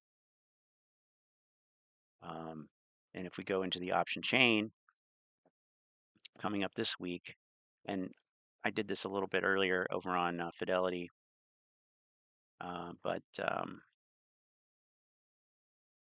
because I like how you can change the order of things a little bit better, but you got 10,000 open interest on the 6 calls, I'm sorry, 22,000 of them traded. So we'll have to see tomorrow how many of those get translated over into open interest. But on the put side, you've got 21,000 already open on the 5 puts. And then if you go up to the 17th, you've got a few contracts here with 5 digits. But in the put side, you've got 191,000 already open on the 4 puts and 146,000 open on the 3 puts. So those are massive numbers. Massive numbers. Let's see what we got here from Manuel. All right.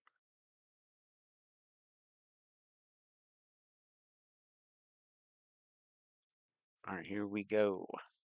Hello, everybody. It's Fartaculacticus, #1 son of Fuck You. Hello. I hope everyone's having a good weekend. Who is this? I just wanted to talk about this weekend and what happened with Donahue George, the Marine, and the Mandalorian. And they went to the SEC and protested. I don't know the names of everybody else. I know Naked Truth Info was. You got to see this I'm thumbnail though too. Here with Naked Truth, and I had messaged them a few times, and I told them that I didn't pick the fight that the shorts are doing right now. I kind of like was just investing, and they picked the fight with us. And it's discouraging and sad to see that there are influencers out there, and I'm not including the chicken shit investor. I think he's just an aberration of someone that is just taking hold of an opportunity and milking people for it. I think that's all he is. This is the thumbnail. But I'm talking about the bigger names that won't come out, like it, or support, and they've attacked the SEC. They've done stuff like that, but at least making their name known and lending support to the people that are trying to do this. I think it's sad. It's a travesty, and for lack of better terms, there's just people that in my generation, they were just called bitches because they wouldn't go and do something, or not that they were cowardly, just they bitched and then they didn't do anything. That's what's happening right now. I have no idea, Model 3 dude. It's a whole different ball game, I think. If you just flat out can do it and you just refuse to do it, and you know it's wrong, then that's cowardly. I'm just saying it's just discouraging. It's sad to see it happening. But hopefully we can push forward. Like I said, they picked the fight with us, and if they want to fight, then that's what we're going to do. I know it's not a violence that we're looking for. It's just a peaceful protest, fair markets, investments for our families, for your family, for your kids, for your future. I mean, you can see you can't even afford a home, and the prices for food it's crazy right now. We're doing it for those people, and if we don't, what does that have to do with AMC? Everybody else is just complacent, like some of the YouTubers who just it's really ego driven, and it's driven by their own little niche that they carved into this community. If there was no AMC, if there was no GME, you wouldn't know about these people. It would be like non-existent in your life. I would be non-existent in your life. There would be no connection. Anyway, that's true actually. So yeah, without AMC, none of us would have come together in this forum. So, for that reason, we have to say thanks, AMC, for bringing us together, right? I just thought I'd share that. It's just really. I'm not joking. I think there's a bigger fight. It's actually interesting. And I think all the YouTubers that don't help and don't support, they should just be forgotten about at this point. We just need to keep going until there's a fair market. Everybody have a good weekend. Going until there's a fair market. Well, that was a weird one. That was a weird one.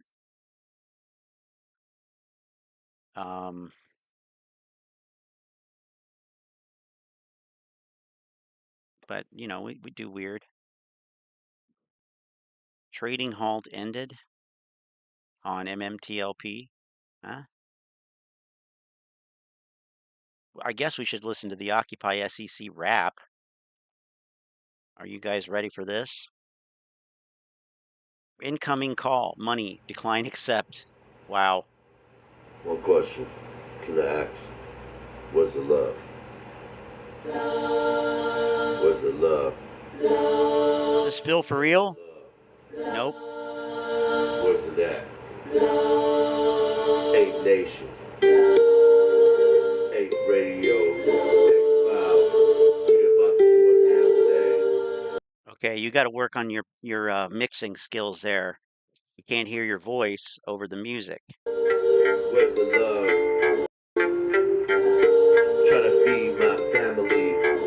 Okay, you're trying to feed your family with AMC. That's not a good idea. Oh, crap. Let's see what Model 3 dude's got for us here. Oh. Bitches leave.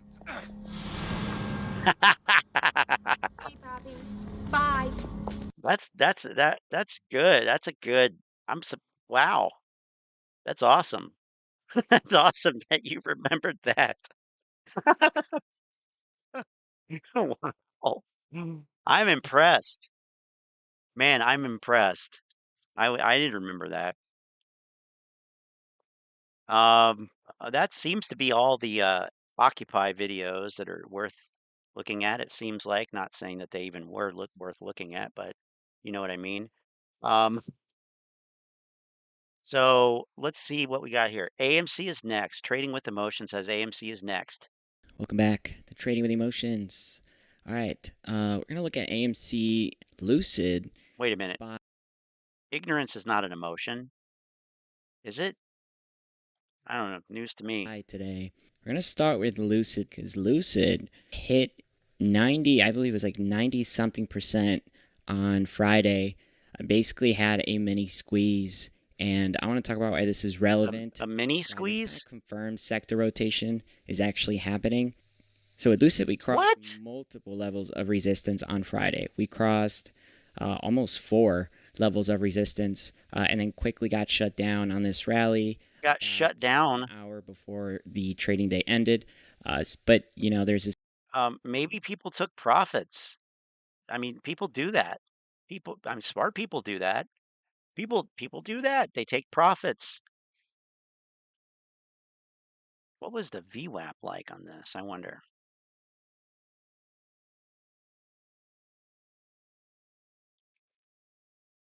Yeah, ended right at VWAP basically. So, I mean, this is so typical.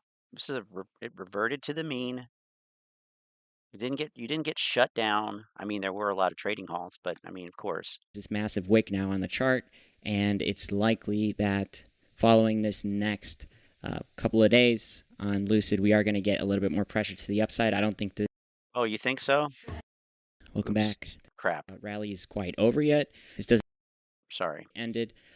But, you know, there's this massive wick now on the chart, and it's likely that following this next couple of days on Lucid, we are going to get a little bit more pressure to the upside. I don't think this rally is quite over yet. This doesn't mean that the high is not in yet, but I do think that there's still a little bit more to go here, especially now that since the IV is pumped. What this has to do here with the cycle rotation is, well, Lucid has a very similar correlation to Mara. So the reason for the point of interest we were tracking, if you guys were here on the live, I had talked about the $15 level being hit within the next month, and then I was expecting a short-term point of interest to happen very soon. And we clearly got that push here to the upside. So pretty insane returns. Anybody who had played the options in the Discord, I had sent alerts on Wednesday following that push. So those contracts were really nice. Definitely an AMC type of a push that we haven't seen in a really long time. But with that being said, let's go ahead and pull up AMC now because we are expecting a push. Yeah, you are. Been expecting that for the last couple of years. Lucid stock soars amid Saudi buyout speculation. Lucid shares soared as much as 88% on Friday and repeatedly halted for volatility, following speculation that Saudi Arabia's public investment fund is considering buying a remaining stake in the luxury electric vehicle startup. The spike came after potential deal alert from the website Betaville. Shares closed 43% higher, their biggest one-day gain on record. The stock's parabolic move was likely exacerbated by investors covering short positions. The Lucid rumor really underscores the risk of being involved in EV equities at the moment. Garrett Nelson, VP and Senior Equity Analyst at CFRA Research, told you Yahoo Finance. Short interest across the space has surged and is at dangerously high levels following a disastrous year of EV equity performance, making stocks such as Lucid prone to short squeezes. Lucid's current short interest is over 25% of the float. The PIF already owns 65% of Lucid, which produced 7,180 vehicles in 2022. Quote, if the Saudis buy the remainder of the company, we think they would likely invest more heavily in fixing the operational issues which have constrained its production growth, and it likely provides a greater degree of viability for the company over the long term. The analyst notes Lucid was only producing vehicles at a rate of about 38 units per day, which is nowhere near achieving mass production. By comparison, Tesla's Q4 production rate was 4,779 units a day. Lucid is up 86% since the beginning of January amid a broader rally in EV stocks. Last year, Lucid shares declined more than 80%, underperforming the broader market. And the story didn't continue.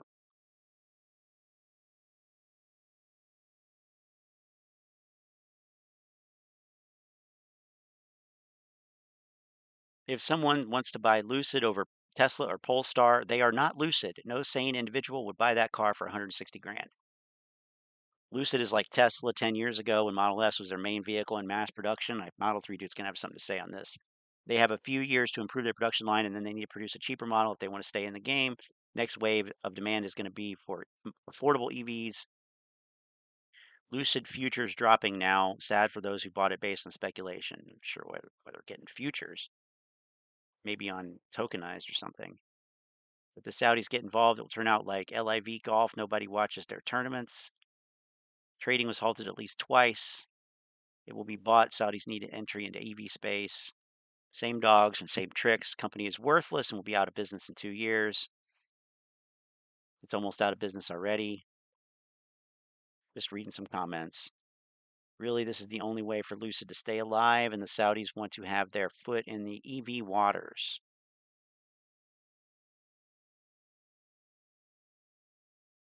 But I'm not sure what he means by correlation with Mara. Okay. Here on AMC. We also have the spots indicator here on all of them because I want to show you the cross. The cross is very important. Once we cross the pink curve, there's a blue spot that appears on the chart, and that's an indication that the stock is going to move to the upside. Same goes for the blue side, right? A pink spot indicates that there's going to be some downside. And this is pretty accurate, but on all charts we have a blue spot right now. So that is a good sign. We see right now AMC riding the wave back down and potentially bouncing off of support. Okay, support on this curve line here. So now we are expecting to bounce. I talked about the Elliott wave that we are expecting. This is going to be an impulse wave. So it's 1, 2, 3. 3 is going to be normally the largest push to the upside. So very basic technical analysis here. And you guys can also see that we're in this ascending broadening wedge. Okay, which means that we're just bouncing off of these walls. And then that push to the upside here is going to take us potentially all the way up to that $11 range first before consolidating a little bit and then bouncing back down. We are entering the point of interest. Point of interest starts next week, and I'm projecting that $11 range. Once we reach that, we can keep going. Okay. We do have this massive parallel channel. So this parallel channel, remember, if we cross this ascending broadening wedge, probably going to go all the way up to 14. I think 14 is going to be the next level of resistance to track. Once everything else plays out and cools off, I think we can go to higher levels. But on this point of interest, that is my price range based on the current events I just 14. Okay? Okay, so SPY. That's way up here. You guys know how important it is to track this major level of resistance that has now been crossed. Right. So this move that we just experienced here to 408, very important because following that 405 push, I predict resistance that is now. Wait, okay, now he's on the S&P. On the current events that just happened. Okay, so SPY. You guys know how important it is to track this major level of resistance that has now been crossed. So this move that we just experienced here to 408, very important because following that 405 push, I projected that 410 range, which I think we're going to get on Monday. And on Monday is when we're going to take a breather back down, potentially. Oh, just wait until Wednesday. You're not going to be at 410. To the 390 8 range, right around in there. my I think opinion. we're going to trade sideways. You know, this rally could continue as well. But anywhere between that 410 and 415 range is going to be a level to track here for a small pullback. I don't think the pullback is going to be great. I don't think it's going to be anything drastic. I think we're going to stay in this channel here for a couple of weeks. And the reason for this is because of the point of interest we have on AMC, right? So the point of interest on AMC peaks the 17th of February. Now, what date is that? That is an option. He thinks the SPY is going to remain in that parallel channel, in that range, for a couple of weeks because of AMC. Okay. Expiration date. Okay, so option expiration dates. Hold on now. Point of interest we have on AMC, right? So the point of interest on AMC peaks the 17th of February. Now, what date is that? That is an option expiration date. Okay, so option expiration dates are crucial to the cycle. So that being the peak means that the market is probably going to come down as well, because what happens every time AMC peaks, the market does as well, right? The market is... Oh, I wonder why. I wonder why. You're talking about bear market rallies. This is what happens. Not when you fuck a stranger in the ass, but this is what happens when you don't consider anything outside of technical analysis.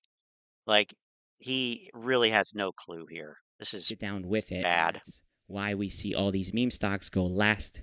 Okay, on this AMC peaks, the market does as well, right? The market is what takes it down with it, and that's why we see all these meme stocks go last. Okay, on this sector rotation, they're always the last ones to go.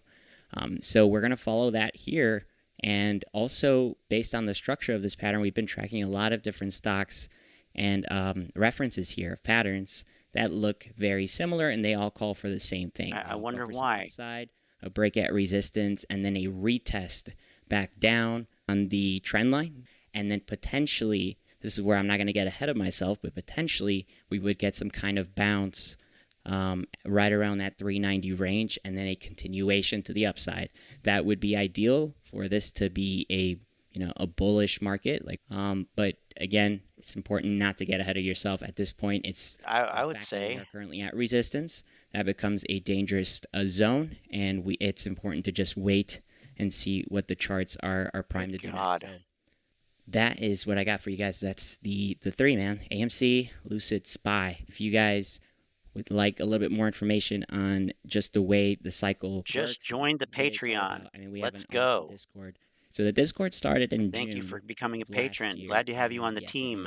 On the team. Crazy month, man. So all these plays, they're all made using cycle analysis, the same way that we track AMC cycle. Does the 17th peak mean that AMC price peaks then? We track it based on that. We track it based on patterns, derivatives, all that stuff goes into these plays. There's also crypto leverage. So if you guys want to check that out, click the link below and it'll give you more. Actually feels like endgame tomorrow, 2 p.m. Bye-bye. Let's rally with family. Elephants incoming. What does that mean? Okay. All right.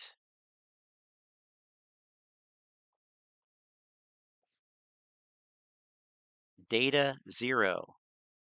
Data zero. This is the guy that was talking about the arbitrage. I mean, you kind of can't make this stuff up. It's so funny. Check this out. Hope you are holding AMC Ape stock. Arbitrage opportunity is coming. Ape should be the same price as AMC. AMC is at $5.50. Ape is at $2.50. That's a 100% gain alone. I mean, my comment was, is this a Freudian slip? Because AMC is the albatross around the ape's neck, but apparently it's an arbitrage opportunity. Oh my gosh. Stuff just writes itself. But he's got a video here, so let's check that out. Back with another one. Absolute crazy. Data zero. Zero data. Fundamental and technical data that shows proof that AMC is about to go on a uptrend. We have ape exploding in after hours. These are types of things that used to happen when AMC ran the last time. We have fundamentals and technicals showing us that AMC is about to go on a run on the macro time frame, the bigger time all right. frame, which is the bigger picture, and it always means more than the smaller picture. So let's go ahead and get into the facts, the data, and see what I have going on. We're here with the chart and we're looking at AMC and APE, and I'm also going to be looking at the SPY because it has to do with our stocks as well, and I like to look at the overall stock market as well and put that in there. But I'm going to be giving my predictions for this upcoming week. I think this is going to be a huge week for AMC. I think things are going to get absolutely crazy. So far, everybody seems to think that this coming week is going to be a huge week for AMC. Because that one guy said it's going to break out of the wedge, which he also said last week. But oh no, oops! Thank God for Control Z undo on TradingView. I have to say, so glad that's in there. Yeah, this wedge will be broken, updated from last week to this week, and AMC will also squeeze on Monday, or at least in the next 2 weeks. But you can't put an exact time frame on it. But it will be broken on this Monday. But it might be some other time, and it might squeeze in the next 2 weeks. And I'm going to explain. And of course, it's going to break out of the wedge. Of course. As I go on, I do think this upcoming week, I think this is going to be a huge week for AMC. Yes. I think things are going to get absolutely crazy. And I'm going to explain as I go on. I do think that we might see some downside in the future, but I think we're about to go on a massive run. It might not be the actual MOAS. This might be a run before the MOAS, or oh my God, trigger the MOAS. Okay, we'll go step by step, but I'm going to be explaining my thought process and everything as we go along. I'm not here to tell you what to believe or what to do. This is not financial advice. But basically, what I'm looking at right now is on the smaller time frames, on the 4-hour, AMC appears to be breaking out of this falling wedge that we formed last week, and it happens to be the test. There it is. It's breaking out of the wedge. But which way? The bigger wedge that we've seen from the bigger run up to 72, which is now 44 after the reverse stock or the stock split. So we have this vote coming up. We have AMC getting better fundamentally. We have these technicals at play.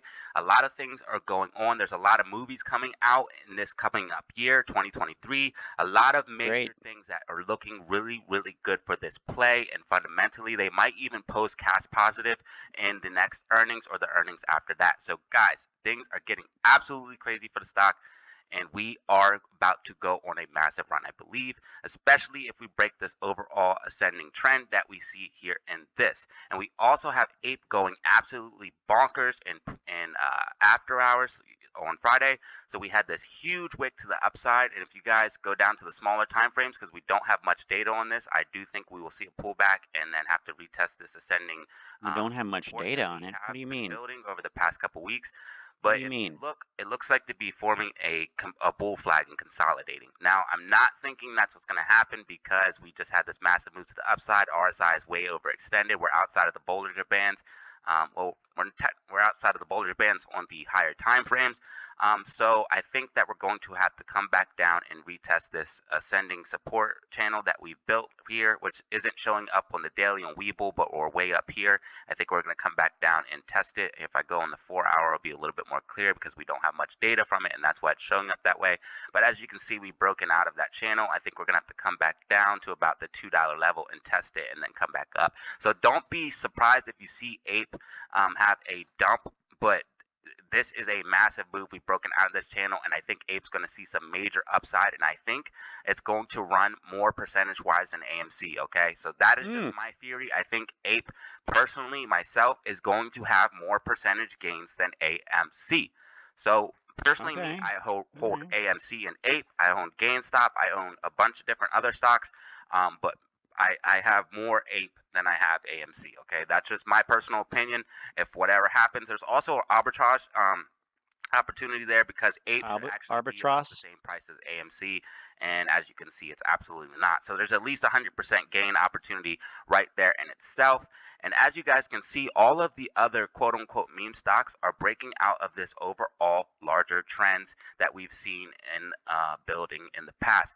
So we have a nice movement to the upside. And if you guys look at the overall stock market, this is what I was explaining in the overall and the video earlier, is that we're basically in an ascending wedge. We've broken out of this massive macro support that is a resistance that has been resistant since the top of the market. We have now broken above that. I think the market's about to go on a massive run. We are about to go on a massive run, and this is why I was saying that. But I think we're going to come up and fill this gap here on the market and then actually have to come back down, probably retest the top of this, and then maybe break out or see newer lows in the market. But either way, we'll talk about that when it comes. But I think the market is about to go on a nice tear to the upside and then have a nice major pullback. So I think overall, while we're following the market, I think AMC is going to be able to easily get this push to the upside, break above this huge macro trend, and start a new path towards a bullish path up, and we're going to start moving to the upside. A new path towards bullish path. More than decreasing, okay? So overall, we've been in a downtrend. Basically, what I'm trying to say is we're going to start a nice uptrend. This was definitely the bottom. It's looking like it's becoming the bottom more and more. We might have to retest the top of this wedge here, but if we break out of it, I think, again, we are going to start a uptrend and break out of this huge macro downtrend that we have been in. So, like I've said, fundamentals are improving for AMC. Technicals are improving for AMC. We also have the bullish MACD on the weekly. We also have super high short interest. Last time we had a bullish green MACD on the weekly, and short interest is high. We've seen like this bullish dilution doesn't care about charts. And that's the problem. Again, that's the problem with this strict technical analysis stuff. Cycles, all that stuff, which I put that in this totally separate category of nonsense. But I mean, it's laughable. I mean, I don't know how anybody can take that shit seriously, because there's so much more. There's so much going on. I mean, everything is different. About the macroeconomics and everything else. So yeah, probably. But anyway, gosh, all right. What else is this guy talking which about? was $20 before the stock split. So guys, I think AMC is definitely going to go on a massive run. We also have a huge amount of gamma in the options chain, which could easily push us to the upside. So there's a lot of bullish things and a lot of reasons to be bullish on these particular stocks. What? How? What? God, people who don't understand options should not talk about options. A massive run. We also have a huge amount of gamma in the options. A huge amount of gamma. Really? Okay. I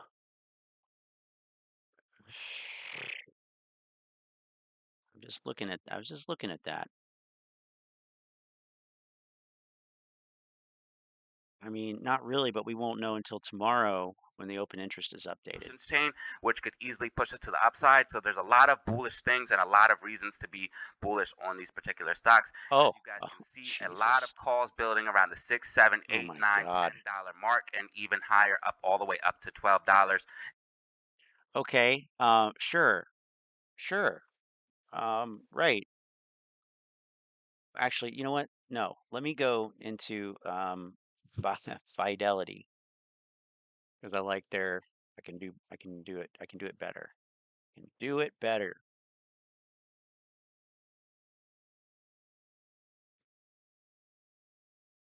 Fidelity.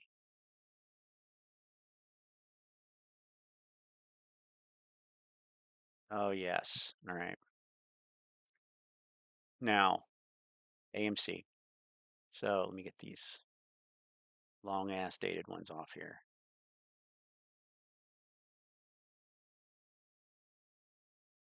Okay.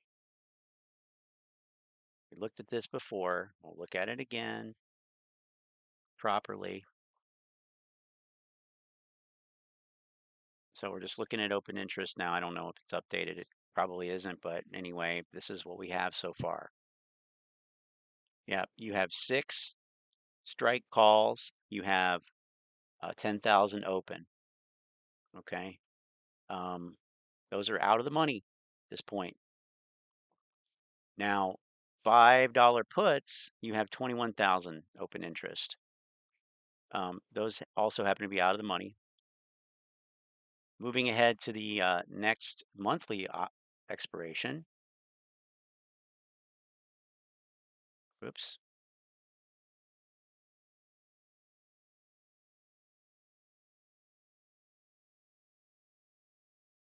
Where is the data? 0 on the right one. I don't know where the data. There we go. There we go. There it is. Check this out. This is crazy. Calls, you have 26, 25, 23,000, 16,000, 10,000 at these strikes here, all out of the money. But then over on the puts, you have 191,000 open interest on the 4 puts, 146,000 open interest on the 3 puts. And you have here, you also have, come on, give me this. Oh, okay, no wonder. Option statistic, there we go. The volume, yes, today was bullish. Volume indicated a bullish tilt. But look at the open interest. 2.5 million contracts to 1.4 million contracts. So, and yeah.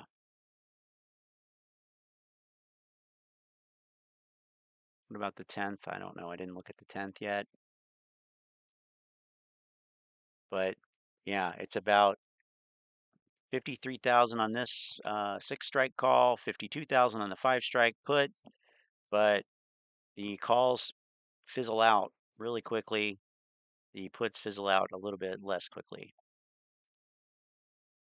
So I don't know what he's talking about there, but I would say probably not. And now 13, 14, 15. Look at the call options right here, guys. Absolutely insane, and things are definitely building around these higher levels. If you guys can see, the higher levels don't mean shit. They mean absolutely nothing. Even building higher than that.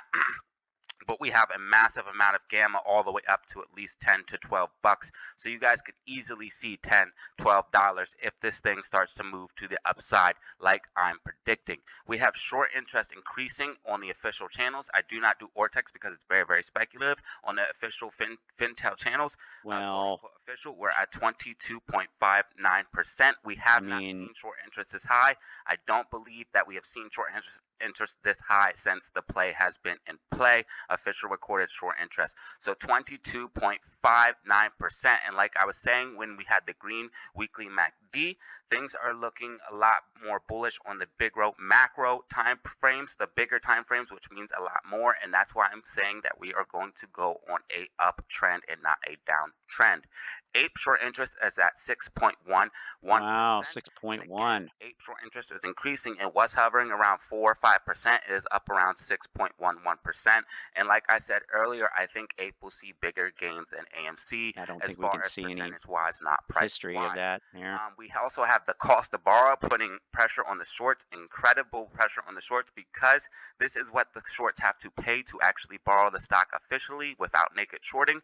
And this puts their overall cost of their overall position up, and it puts the overall price that they have to pay daily up. So this is a very, very important metric, and it is putting a lot of pressure on the shorts. And as you guys can see, it's hovering above 100%. No, it's not. Pressure on the shorts.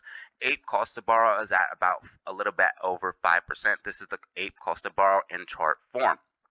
So guys, that is what I have for you. Like I was saying, I'm thinking that we are going to go on a massive uptrend. Okay, we got that. You said that 60 million times, but here, okay, this is that Stocks-Era site, and I just was searching for AMC short interest chart or something like that. But look at this nonsense here. Okay, we got. I mean, there's so much confusion and just stupidity out there. Short volume. Short volume measures the number of shares that have been shorted while short interest represents the number of shorted shares that have yet to be closed out or covered. What? Do note that the total and short volume data are limited.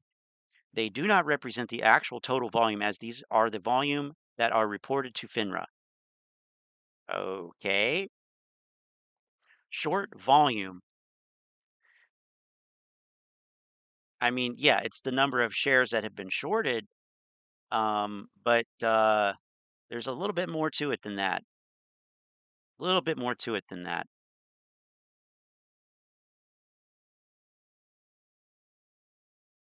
All we can do is go back 1 year, and it's not even what I want. It's just a short volume. I want short interest. So that's not. But I just thought that was funny. How up here, how they, it's just nobody knows. Nobody knows. Failure to deliver. What do they say about that? FTD price. Look at this big spike in FTDs here. And what did it do to the price? Absolutely nothing. Funny. Analysis.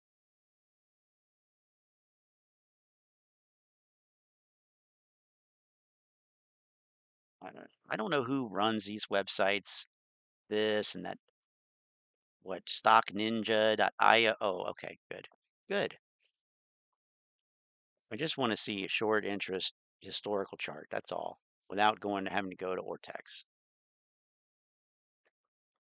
Oh, here we go. Oh, but they're not going to give us back very far. Wow. Why? Maybe because that's when the split happened and it would mess everything up. I'm not sure. But we do know, yeah, we can look at it. I mean, I don't know why it skips that whole period, but it's Benzinga. Okay, short interest report. That's what we want. So short interest is, let's just call it 113 million. Well, we can't go back any further than there. Okay. Well, that one's no good. Do we have anything else? Well, not there. Oh, not that one. Not that one.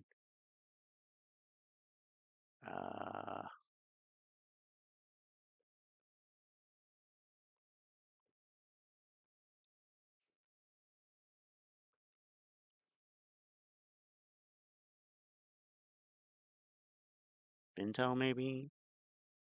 Ortex won't show it to me for free.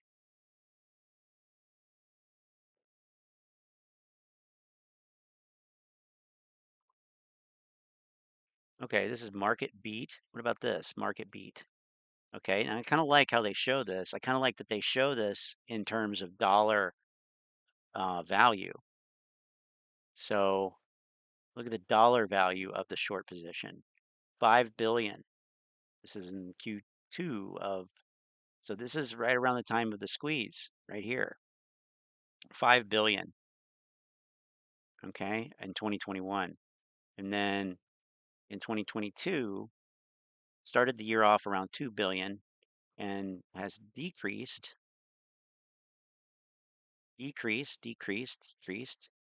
to went under 1 billion. So in from July 31st to August 15th, so that 2-week period, the short interest really dropped, at least in terms of the dollar value. Let's look at the chart. And I already forgot the time frame. It's July to August. Okay, July to August, July to August, July to August. End of July, right here, to August. Oh, look at that. Would you look at that? Just look at that. Would you look at that? Why? What am I saying? Well, look, it's a short covering rally. Oh my God. We see the short interest dip by almost $1 billion. Pretty darn close to $1 billion. From August 31st to August 15th. What happened in the chart? Here's, I'm sorry, July 31st to August 15th. I don't know what I said. July 31st to August 15th. Last time I'm going to have to look at that. July. Okay, here's the end of July. With this, I got so many lines on here now. It's stupid.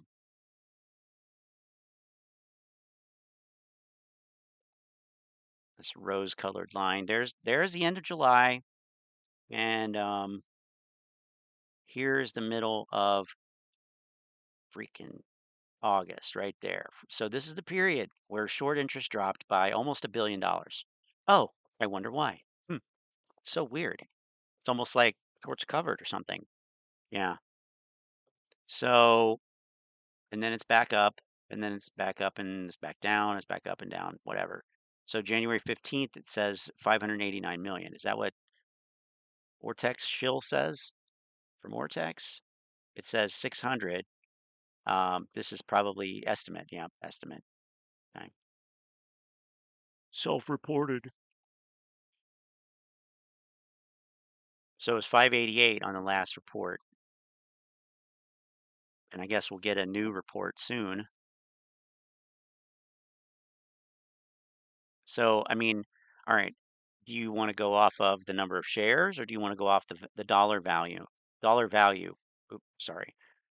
The dollar volume, or the value of the short position in toto, because you know you could look at it both ways. In June 15th, it was only 85 million shares, but it was worth $5 billion. Why? Because the stock price was so high. And at the end of the day, isn't that really what matters? Is the price, it's the equity. Again, it's the same argument as the splits and all that kind of stuff. Who cares about the number of shares? The only thing that really matters is your equity. Divide it up however you cut the pizza, and for the sake of argument, we'll say it's not a Domino's pizza. um, cut the pizzas into as many pieces as you want. It's still 12-inch pizza. That doesn't change. So that's the equity. 85 million shares, but it was $5 billion. Now it's 116 million shares, but it's only $588 million, a fraction of what it was. So would you say the that it's more shorted? Is it more shorted now, or is it less shorted now? Well, in terms of the number of, and here's 102 million shares at 2.67 billion. So more shares, lower number because the price was lower. But my contention is it's the dollar amount, that's the equity that it represents the short position.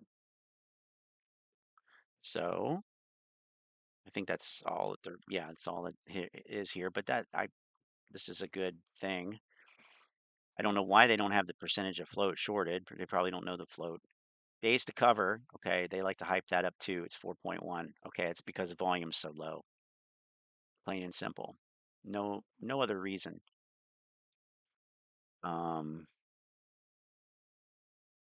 So yeah, I think it's nothing burger personally, but of course a shill's going to say that.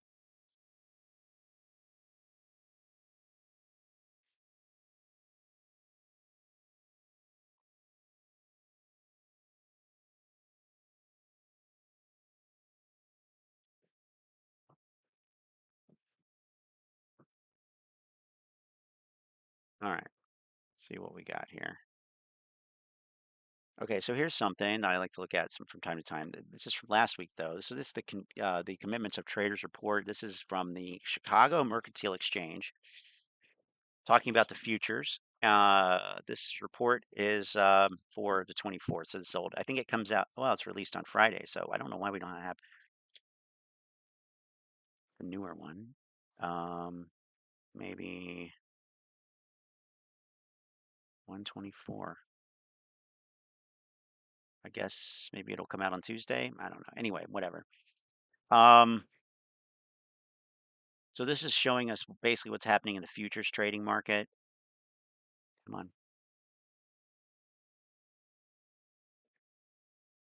So we have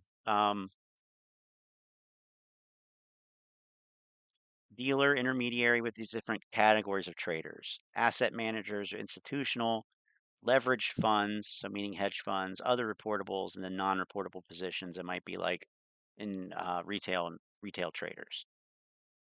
So, and then we have long, short, and spread. So we'll just look at the long and short. So it tells us the number of open positions on futures, the open interest percentage, and the number of traders. So just glancing, and this number here is telling us the red or green numbers are telling us the change in that category. So, for example, on long positions, telling us dealer intermediary long positions decreased, but so did short positions, but short positions decreased by less and higher number of short positions. Asset manager institutional decreased on both as well, but a higher number of open long positions. Leveraged funds increased longs very slightly and decreased shorts, but they still have more on the short position. So, and those are really the three categories that matter. Here you can see it in a bar format. Here you can see it in a graph, even though this is very, let's take those off. Very kind of confusing. So if we were to look at, like, say, 2022 to present, and then here's our zero line. Here's our zero line. So we can see that, and it shows you, are they net short or long? So you can see here asset managers, or I'm sorry, dealers, for example, dealers going more long, leveraged money, hedge funds going more short. That correlation makes sense, right? And asset managers going more short and then going more long. So I don't know. It's just kind of an interesting thing. It's a way to look at futures positions and see what's happening out there. So on the NASDAQ, we see leverage funds increasing short positions and decreasing long position. This is from last week. Yep. So I guess we'll have to wait.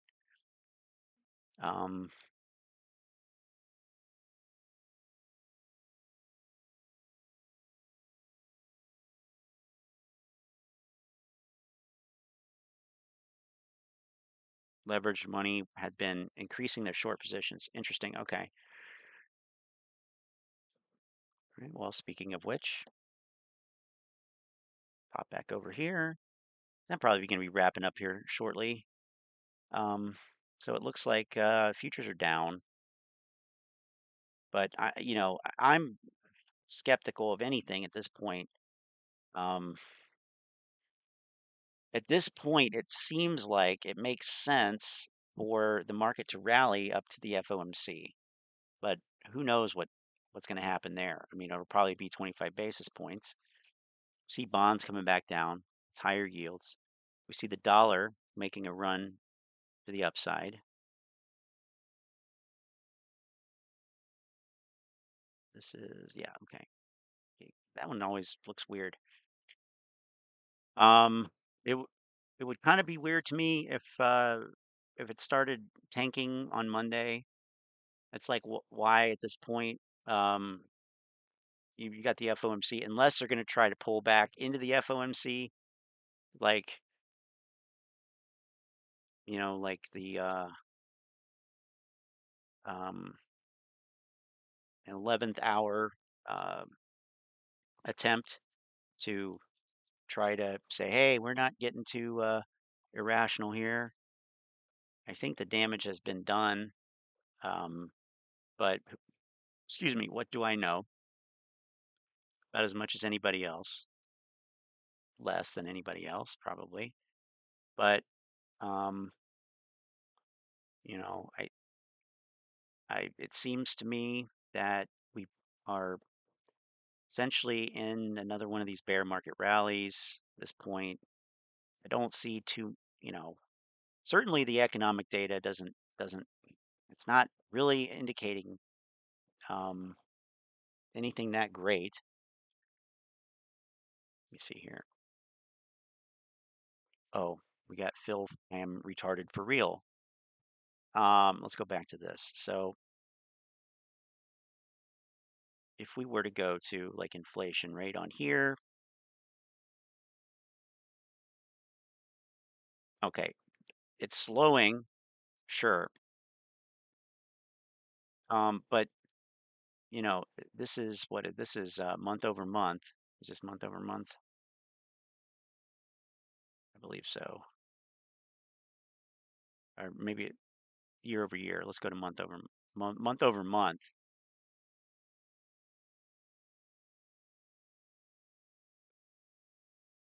Okay, down 0.1%. Inflation rate year over year, monthly, still a 6.5%. Core consumer prices, it's still going up.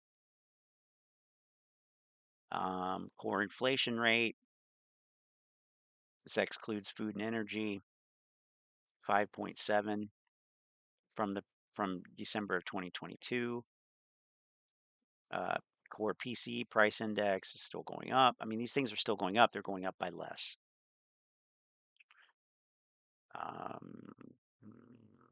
CPI housing utilities, CPI transportation, okay, it's down a little bit. Energy inflation.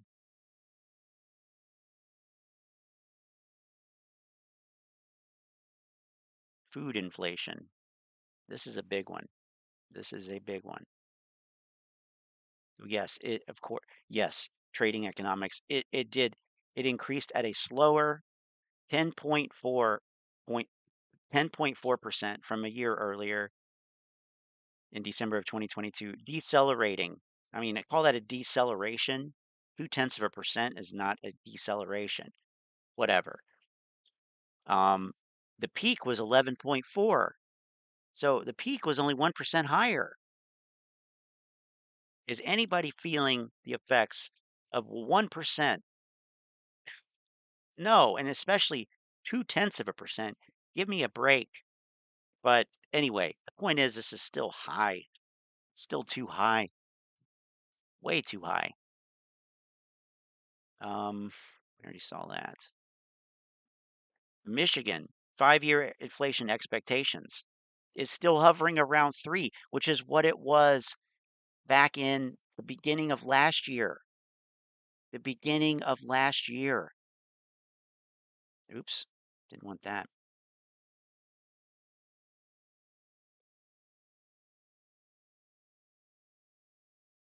Consumers expect inflation not to change that much.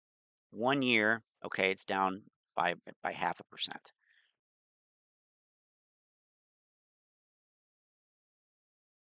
Producer price inflation is down. That's good. Producer prices, though, are still up here. Rent inflation. Continuing on a tear. Then we only have December. But or I guess yeah, we only have December. GDP deflator.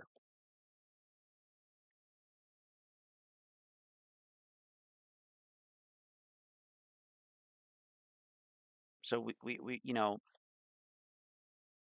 services inflation higher, rent inflation, we already saw that.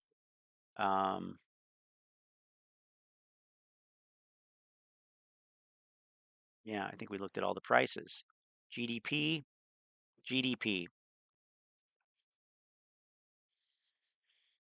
Remember, the Federal Reserve says they want to see growth slower.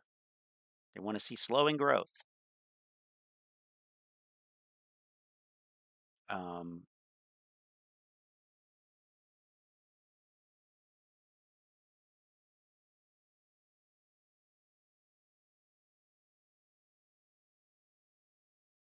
GDP per capita, GDP from services, GDP from mining. Look at it jump. Of course, this is quarterly now. GDP from manufacturing, GDP from public administration.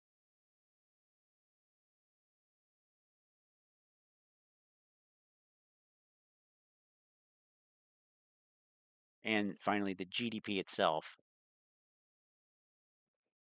I think this is quarterly. Yep. Okay. Labor.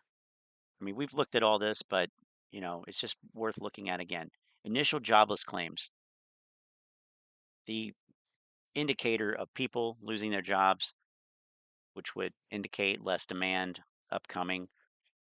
Fewer people, fewer initial jobless claims. Okay, wrong direction. Continuing jobless claims is a little higher. Okay, it's a little higher.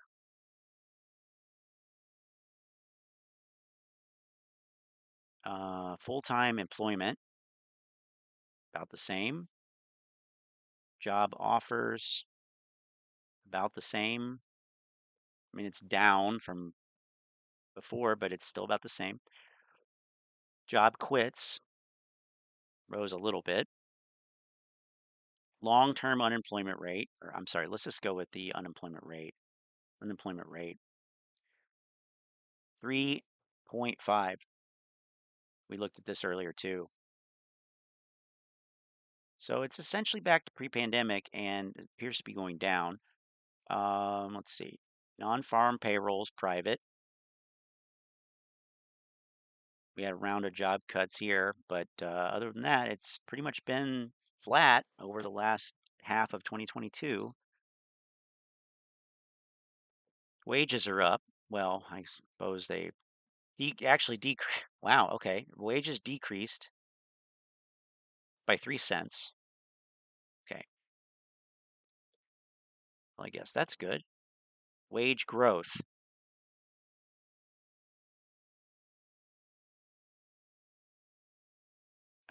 Let's see. Consumer credit.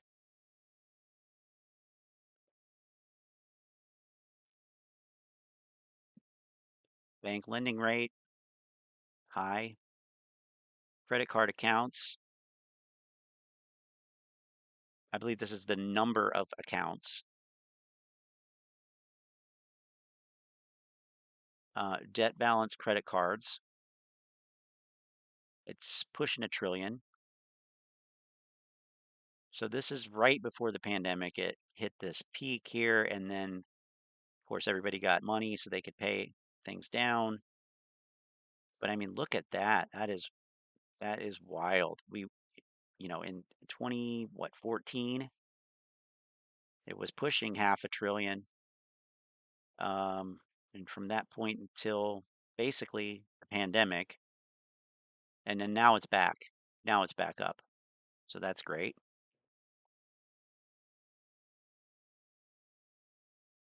I don't know why they would put this in dollars per liter. It makes no sense. I can't comprehend that. Why they would do that. Consumer confidence is higher. Consumer confidence. Consumer spending is holding steady. Personal savings is down. I mean, in the long term, personal spending is way down.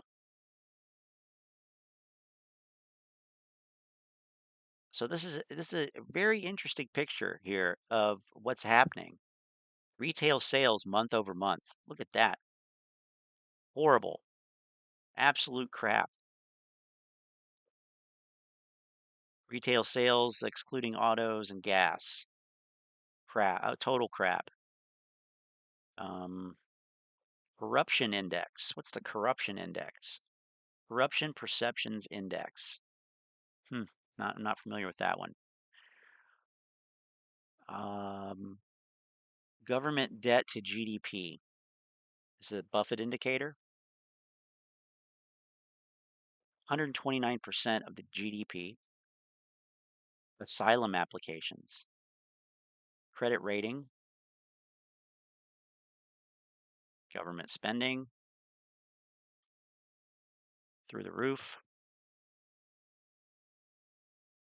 Military expenditure. Again, highest level it's ever been.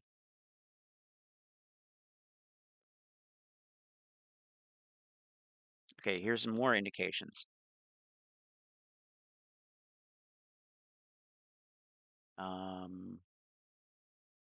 Building permits are down less, so more building permits. Housing starts. This is slightly down, but it's up month over month. Let's see, mortgage applications. We had a lot of mortgage applications. This is weekly report here. We had a lot of mortgage applications last week, or 2 weeks ago, I guess.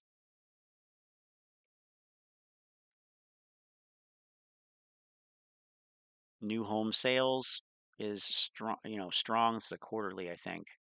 No, it's month over month. Pending home sales is coming up. Total housing inventory is coming down. Taxes, whatever. Climate, whatever. CO2 emissions. Oh, good, they're down. Precipitation seems low for this year, at least where I am. Temperature, whatever. Yeah. Dollar index. All right, I'm just kind of looking at stuff here now. Government bond 10-year. Well, we could see that on the futures. Okay. We got one more video. Actually, two more, I guess. But hopefully this Phil, I am retarded for real one is not so long, because I'm not really interested in him. What up? What up? Did the shorts cover? No? What are we talking about? All right. I know it's been a week since I've kind of spoke to YouTube, so I'm just going to take this time to express myself. And if you don't like it, that's fine. You want to leave negative comments, that's fine too. Positive comments, I'm all here for it. But here's my honest opinion about something, and that's what it is. So, as far as the protests, I 100% agree with Biggums that this protest really felt like a bunch of people that felt like, they just lost a bad bet because the right message of the ape was not put out. It just wasn't. Because many people, that's going to be in the bot comments and all that, they're going to say all this negative shit. But basically, the message of the ape was not, SEC not doing their job. That's not the message of the ape. The message of the ape is so much higher than the SEC. Like, SEC is like level 1 star compared to like 4 or 5 stars when it comes to these bankers. That's who you really need to be talking about. These bankers that's taking money literally just to afford phase 6. Many people keep saying, what is phase 6? Where is it? Where is it? Listen, stop listening to phase 6. Phase 6 is already here. Phase 6 is the reason why you know there's 80 trillion in fucking US swaps. That's why phase 6 is important. Phase 6 is important to know that it's here now, because you would know that bankers need money. That's why most of us took our money out of the banks, like Bank of America, Wells Fargo. We took our money away from them, and we watched. We warned everybody about, hey man, you keep your money in that bank, they might just come up with a mysterious glitch and take your money. What did everybody do? Oh man, that ain't gonna happen. Boom, like clockwork. Boom, mysterious glitch from Bank of America. Money got taken, withdrawals. Yeah, sure. Phase 6 got these motherfuckers fucking fighting us. because they're short on us. Now, with that being said, and here it is, they're buying master agreements through ISDA, buying shares, getting shares, and selling them the same day. Only way they're able to do that is to get liquidity crisis. People, wake up, okay? So I challenged Charles Payne on Twitter to basically interview AMC Biggums. I'm sure that's going to happen. My humble opinion, I felt like the message of the ape was not clear when the opportunity was given to. Okay? Some people are going to say it was a success. No. It was a success for those who went out and had nothing to do that day, because it really didn't make any moves. It did not make any type of fear like it should have. Nothing that you would have done, or that anybody would have done on a Friday and Saturday and on a beautiful day in Washington, D.C. would have done anything. Okay? No. However, Phil, you didn't go. Why didn't you go? Why don't you do one better? Number one, I didn't want to go to that protest. Okay? I didn't want to. I already expressed you could do your thing, but I don't want to go to that because I don't feel like this is necessary to do. Now, if you're going to be on TV and discuss something, okay, you need to discuss the actual message of the ape, okay? We tried to give the message to certain individuals. They didn't want to listen to us. Oh. They spent literally... This is sounds like oh my God. In the last 2 months before the protest, bashing Adam Aron. So where is their due diligence other than, I hate Adam Aron? So their mind, before they talk to the crowd, is going to be soiled and not going to be the way it should be. So how about this? In my mind, it was a waste of time because it really didn't do anything except made us or made them look like, oh man, we just lost our money in the stock market. We can make money in the stock, and then Charles do his thing. Yeah, you can learn how to make money in the stock market. No, you ain't say the right shit. You ain't say the right shit. So that's why I said, listen, I'd rather get out there, or at least, I said, I dare. These guys are too cracked out. Check this out, though. Derivatives industry body, ISDA, releases digital asset standards. This came out a couple days ago. Yesterday, the International Swaps and Derivatives Association, ISDA, published standard definitions for digital asset derivatives. It also released one of two white papers on what happens in the event of bankruptcy. A little bit late on that, huh? The initial set of ISDA definitions covers non-deliverable forwards and options for Bitcoin and Ether. Yada, yada, yada, yada, yada. Okay, but here's where it could get interesting. The new the new definitions address the unique nature of digital assets settled on DLT, digital ledger technology, I think, and have been designed to be expandable over time, said Catherine Tudaris, General Counsel at ISDA. Quote, this work will be relevant to a wide range of digital assets executed on DLT, including tokenized securities, which potentially have wide utility across the financial system. The innovative drafting style, which uses conditional statements that can be translated into code, means the definitions can be used more easily in DLT-based applications, creating significant efficiencies for market participants. So interesting. There. Charles Payne. Now, doesn't mean that Charles Payne is going to do it, and Randall Cornett already declined. Bigham's already declined. I don't know if he declined, but he basically went on an epic Twitter rant on my thread, expressing so many different things that should have been said. And none of it was said because, you see what we talk about on this channel, on other channels, right?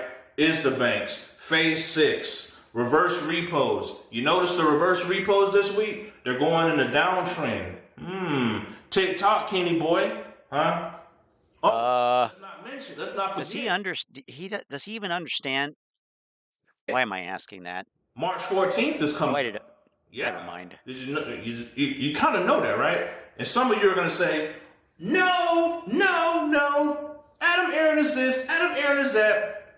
While you're wasting your time trying to warn us, who's already like, yep, I'm just going to go ahead and, like on the movie 2012, I think I'm going to stay. It's so beautiful. I'm going to stay. That's us. But the rest of y'all keep making videos and tweets and wasting your time trying to convince us, no. Okay, hold on. For you folks, here's my questions. What solutions do you have after no? Tell me, because I got some solutions you need to be doing now while you're trying to hold on to your shares and you're holding on for dear life. Listen, what you need to do right now is telling all your subscribers to be buying tickets, buying popcorn.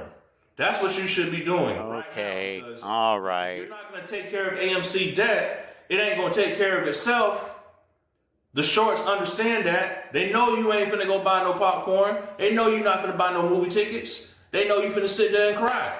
So since that's the situation, you feel me? What other option do you have other than the reverse stock split, helping crush the shorts? If y'all don't remember, 43 million FTDs on day 1 of 8. If y'all don't remember that, just so y'all remember. All right, but what does that mean? You can't tell us what it means. Can't. Question: what are you gonna do after you vote no? What are you gonna do? You tell the world. Are you gonna sell your shares? Are you gonna just hold on to them till they go to zero? Because they're gonna short this shit if you don't do nothing.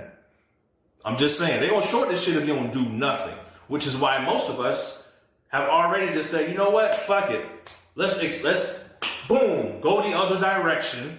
Okay, now I know some people say, but the reverse stock split, it has a history of just going down and they're able to do this and they're able to do that. Well, look here. It'll be real dumb. Let me just say this. It'll be real dumb to short a debt-free company. It'll be real dumb to do that. They can, by all means, do that. Let them. But anyways, people, okay, well, if you say so. Express myself, express my mind, express what I'm thinking, express how I feel, and that's just what it is. Like, it's every ape for themselves at this point, except a few that understand this investment. Because, see, some people will still call it the renegade apes. I'm going to, like Boss Blunt says, I'm going to call this the investment. This is the investment. Oh, God. We are all in, right? So if you're not in it, then why even have an opinion in it? And if you don't like it, why are you still in it? You got plenty of time to get out. But see, like I said, some of y'all are going to be a dancing contradiction just by the things that you're saying. So what I'm trying to say is, do your due diligence. Understand what is happening. Understand what is happening. That's all I'm going to say. All right. Before you waste any more time, I've been consistent these past 2 months about this, and I've seen others consistent FUD for the past 2 months. Well, that's probably me. If that's how you want to be, that's up to you. I'm going to be me. Nothing's going to change. None of you clowns are going to convince me to sway my ways. I don't care. Nobody wants to. I'm going to ride. So there you I'm go. Gonna ride just like Adam Aron said. I ride with you. Okay? Because he got eyes and ears. He see this shit. He's playing chess, motherfuckers. He's playing chess. Boy. Some of y'all don't know how to play chess. It's because you only know how to play guys are playing and that's playing checkers with a chess but set. Don't sit around and just bash without any evidence, without any due diligence seeking, without any proven or explanation on why you found what you found. Because at some point, it's gonna get to a point. He's just rambling. Some people just gonna get caught rambling now. And it's already people playing chess. I just ain't doing it yet. I'm just trying to save some of y'all. Okay. Oh, that's nice of you. That's really nice. And embarrassed. So I'm gonna just keep it G and just keep it real. Hey, shout out to my Eagles. Keep that shit real. You already know. But anyways, did the shorts cover? Uh-huh. Phil, what are you doing? Why don't you do your own protest? Motherfucker, you don't hear all this music I'm dropping? You don't see all these music videos I'm putting on? Whatever. I got my own protest. I want KG to cover 65 billion securities sold and never purchased. Ooh! But I bet you didn't hear What the hell is this guy on? Or what was that, Fox Business? My bad. Anyways. What the hell is this guy on? My God. Jesus Christ. All right. Wow.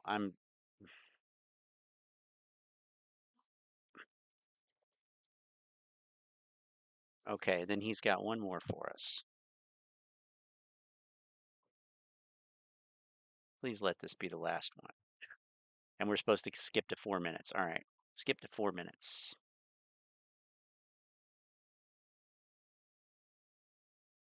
We can do that. 4 minutes. Close enough. Okay. Here we go. But anyway, we're going to get into this right here. Cool. What I have in front of me. Because a lot of people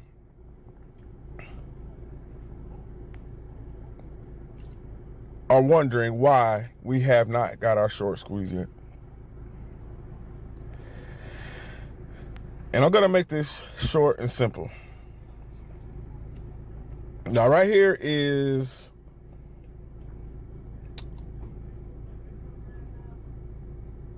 the earnings per share for AMC over the past, I don't know how many years. It goes down to 2015. You can look at the EPSs for each quarter, and you can look at all the negative EPSs. Oh yeah. This is a failing company, guys. You wonder why we haven't got a short squeeze? Whoa. Let me explain something to you. This is stock market, right? It is a stock market. People that are in this play don't know how to read balance sheets. Don't know how. Oh no, they don't. Don't know how to look at all the variables that determine whether you're buying a good company or not. Don't know how to read the 8K file. I only have one emoji con. I only have one reaction to this. So I'm going to show you that reaction right now to what he's saying. Just take me a second to do this here. Sorry.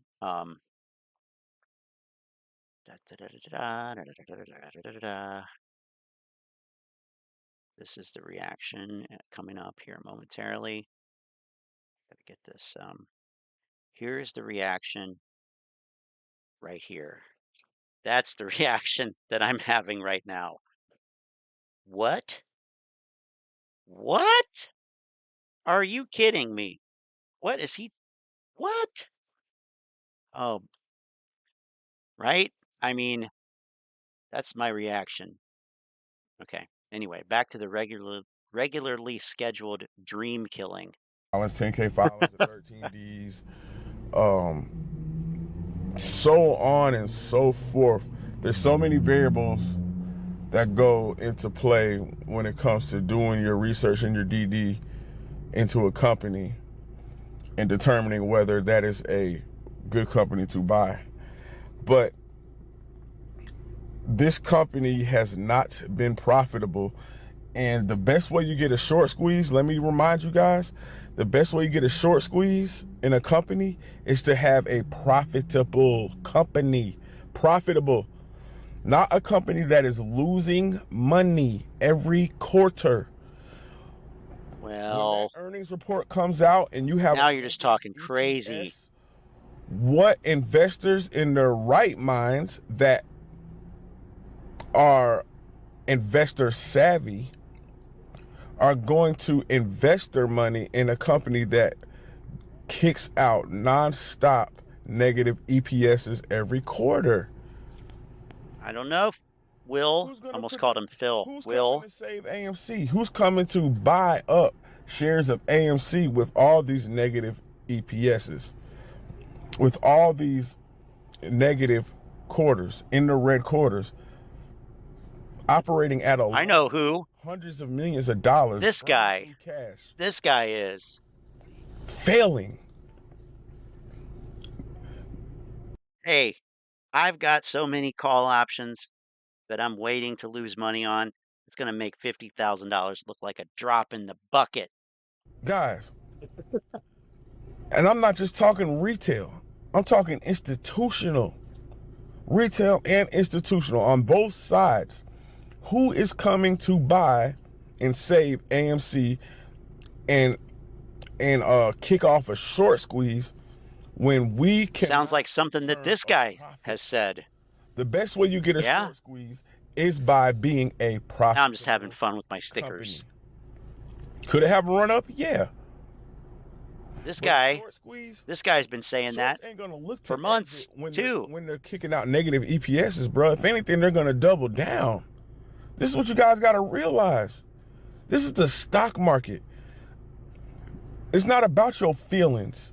This is the business world. It is fucking crucial and brutal.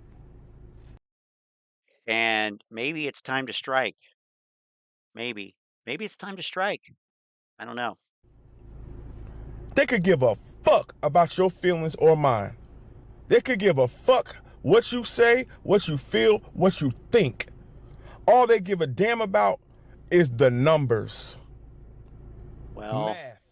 That is it. Math says that you should issue a special dividend.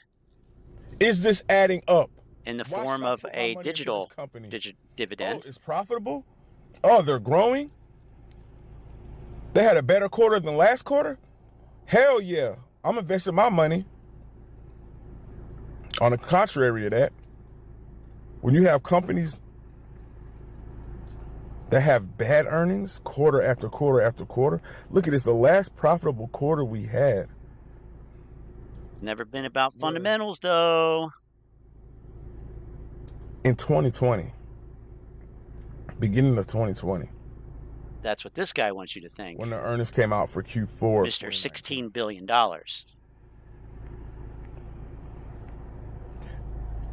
I need you guys to understand this. AMC as a company is only as good. Just figured out the market. The amount of good quality movies that Hollywood produces. That's why. Which hasn't been a lot lately. That's why this reaction really is the most appropriate. Just last year. What? Oh my God! Came out in 2022 that you were very excited about to go see in the movies.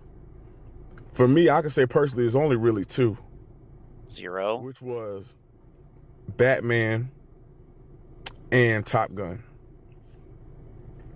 I wasn't even that excited about Wakanda. I just wasn't. About Black Panther and all that. I wasn't excited about that.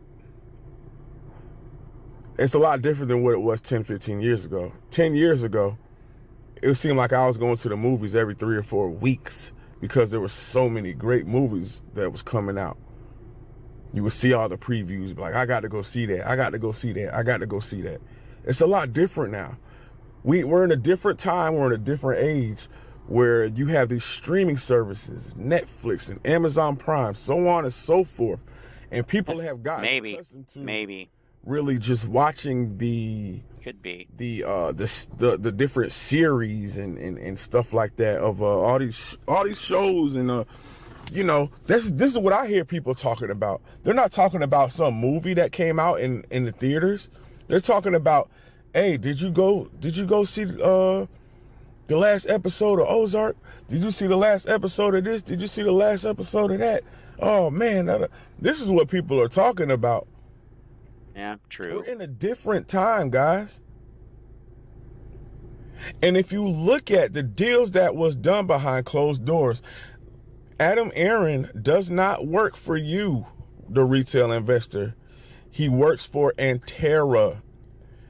Everything that the debt holders are telling him to do, he is doing. And they are milking this company dry.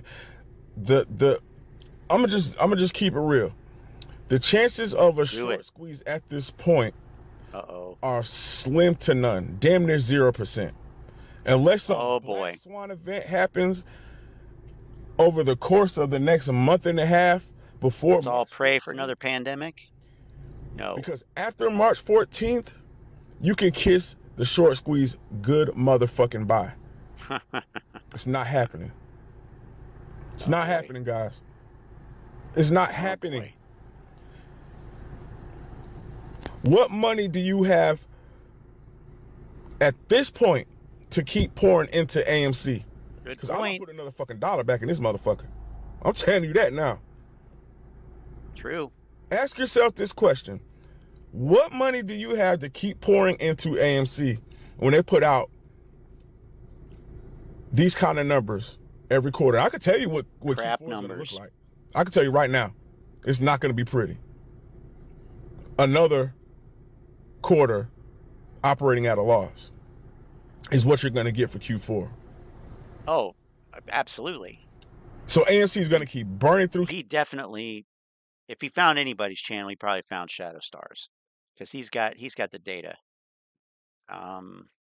You know, at this point, I had the data last year, or I'm sorry, 2021.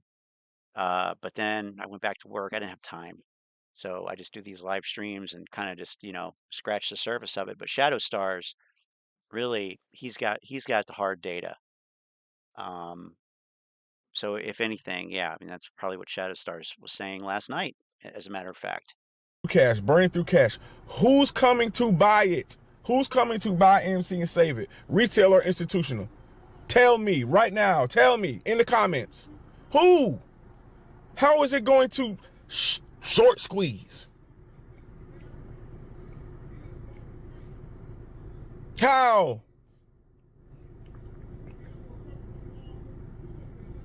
Who's coming to, quote unquote, save AMC? Ryan when Cohen. AMC can't save itself. No.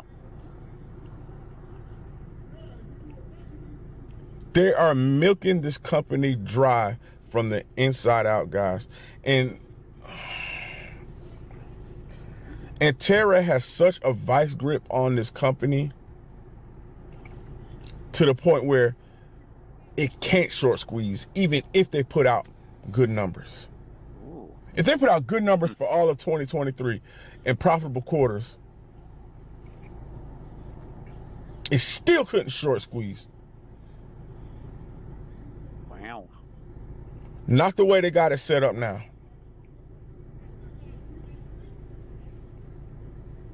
I mean, I'm not going to disagree Not with the you. way they got it set up now.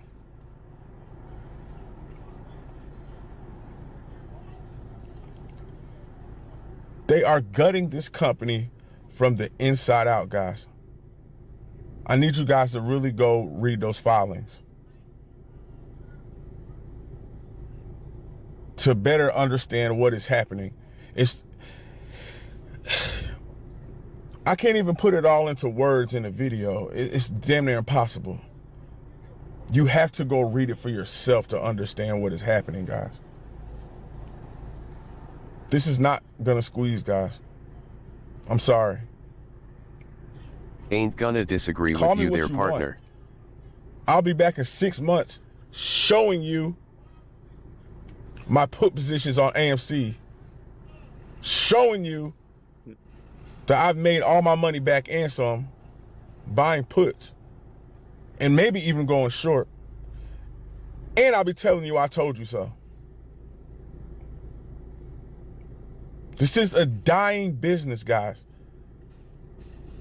that is in the vice grips of the Grim Reaper, aka Antera, and the debt holders right now. Adam Aron has his hands tied. He's tied up. There it is. Yep, there you go. And he That's it. sold you out.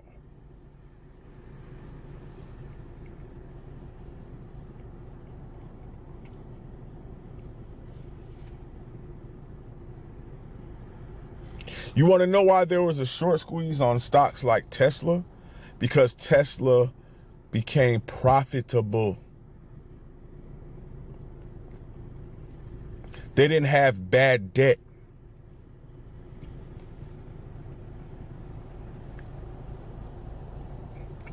Tesla expanded. Tesla did everything right. which in turn made investors. Well, I don't know if I would say everything, but anyway, I'm going to speed him up. On the retail side and institutional side, pile in, not jump out. That's the difference. We can't turn a profit in AMC, guys. This is the facts. This is the truth. Call me whatever the fuck you want. I do not give a damn. I stand for truth. I'm done with all that hopium bullshit. Yeah, man. It's we live in a fake ass world that needs more truth. And this is the fucking truth, what I'm telling you. This is the stock market. This is the business world.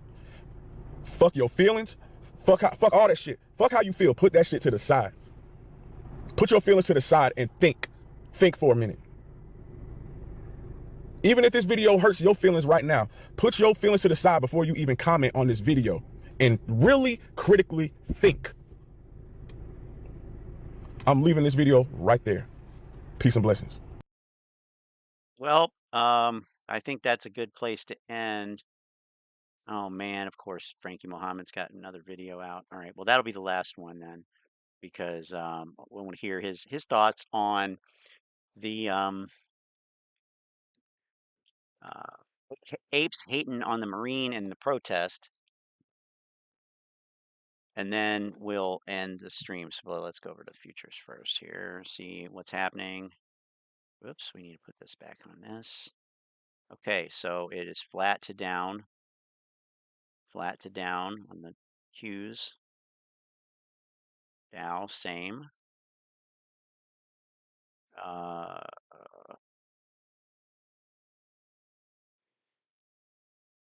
Okay. I don't think that this coming week will be like last week, but I you know, I don't know. So I'm cautious, but we have the FOMC Wednesday, so that's got to mean something. It's got to mean something. All right, Frankie, take us home. Take us home. What's up, man? This is Frankie, man. Let me say this. I want to thank all the apes and all the retail investors, man, that engaged in the protest this weekend, man. I thought y'all did a great job, and I thought the protest was a big success. And here's the thing, man. You got some hating ass retail investors. When you look throughout social media, there was complaining about the protest. They didn't like the way the protest went. If they'd have did it, they would have done a whole lot better job. Stuff like that. Here's the thing, man. It's a process. Everything is a process. A father had his protest first. Then we had this protest here. More people came out for this protest. Man, everything started off small, but then things grow. It's a process. Nobody said, man, this protest was supposed to be a cure-all, a panacea for everything, all the problems that we got going on right now with the stock play. Or, man, it was supposed to bring out everything that's going on. You see what I'm saying? He did the best that he felt like he could do as far as, man, the interview with Charles Payne. You see what I'm saying? He might not, some people might not agree with it. They might not have liked it. I think he did an awesome job. People are always going to be trying to Monday morning quarterback what people do, but they ain't going to do shit. But they do it all the time. Right. But I think he did an excellent job. You see what I'm saying? And see, sure, man, for apes to be and retail investors, to be able, man, to come out of their comfort zone, to come from behind the keyboard, get together and meet up together to let the powers that be know that, man, we can unite, man, if we want to. So for me, I think the protests were fine. But it's unfortunate, you see what I'm saying, that we had people in the community that want to put that negative energy out there about the protest and that they complaining and they talking about, like I said, what they would have did. But here's the thing, though. You didn't put... I think he's reacting to Phil for real. Sounds like he's reacting to Phil. I am a retard for real. Together. You didn't spend months planning the protest and sacrificing your time. And we watched that video. You see what I'm saying? He did it. You see what I'm saying? No, you could have did it, but he did it. So it was his protest. You see what I'm saying? So here's the thing, man. Most of the people, man, I'm telling you, first of all, I think the people that's complaining with a lot of them, I think a lot of it, man, is just people feel, for some reason in this community, man, people feel like they ain't relevant unless they running shit. They always got to be in control. And see, a lot of it, man, is jealousy when it comes to the Marine. A lot of it is jealousy. A lot of it is envy. A lot of it is hatred. But then some other people, man, that's complaining, it's their character. They don't do shit but bring drama anyway. It's just the type of individuals that they are. But here's the thing, man. Some of the people, man, that's complaining about this protest and how the protest went, a lot of them, man, were some of the main ones that didn't want the protest to take place. The only reason why they came out and said something positive about the protest was because they didn't want to look bad in front of the community. But the whole time, man, they was hoping that the protest, wouldn't be successful. They was hoping that we wouldn't even have a protest. You see what I'm saying? In their heart, man, that's the way they felt. You see what I'm saying? So those were the main ones. Those are some of the main ones that's complaining. They ain't gonna do shit. They ain't gonna spearhead a protest. No, they ain't gonna do come away from behind the keyboard. But they felt the need. They felt the need to complain. And see, really, what they should have did was said, "Look, man, I want to take time out, to say, man, thank you, to the people that took time out of their busy schedule, and sacrificing their time." Yeah, that hedge fund whistleblower, from their family. whoever that was. Said, man, we thank y'all, man, thank y'all for having a protest. That's what they should have did instead of just complaining. But here's my thing: the protest, man, is over with now. The truth. It's over. So all those people, man, that was complaining about the protest, here's your opportunity now. You can put something together. You can come out of your comfort zone, come away from behind the computer, and you can put something together. And we'll see, man, if you get more than 80 people to follow you. We'll see if you engage, man. If you get an interview from the news media or something like that, we'll see how you do in your interview. You see what I'm saying? So this is your opportunity. The protest is over with. So all those people that's complaining, we'll see what you put together, in the next 5 to 6 months. Other than, man, standing behind your keyboard, interviewing people, talking to people. We'll see what you do in the next 5 to 6 months if the play's still going on. You see what I'm saying? Instead of complaining. If the play's still going on, who am I listening to here? What in the hell? I only have one reaction to that, and it's this again.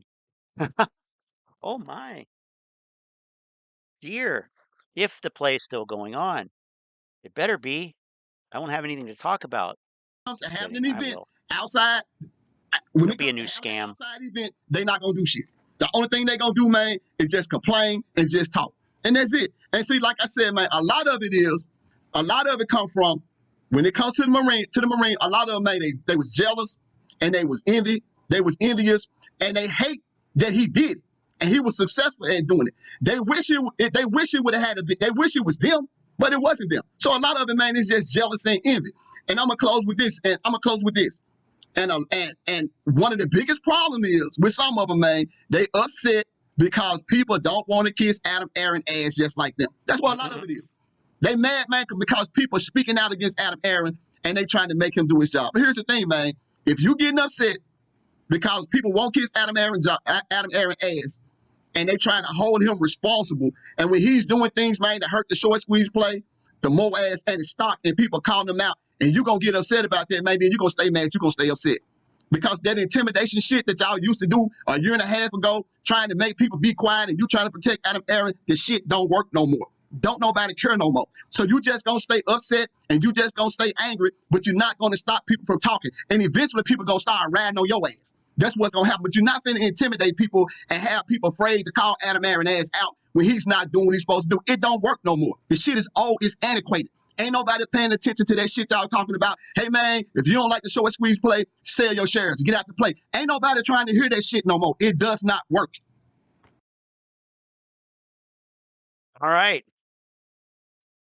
Well, can I get more than 80 people if I offer free beer and pizza? Probably. Hey, go with something like Donato's Pizza. I don't know if you have that, or I don't know, something other than Domino's, and I think you'll probably do well. Anyway, let's see here.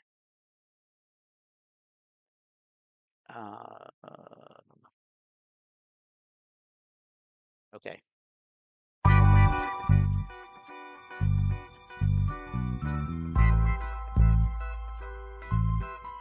Roll another blunt, man. These is good times.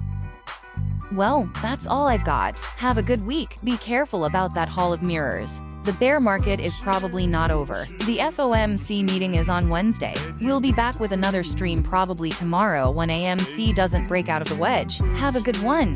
Thanks again, and see you soon.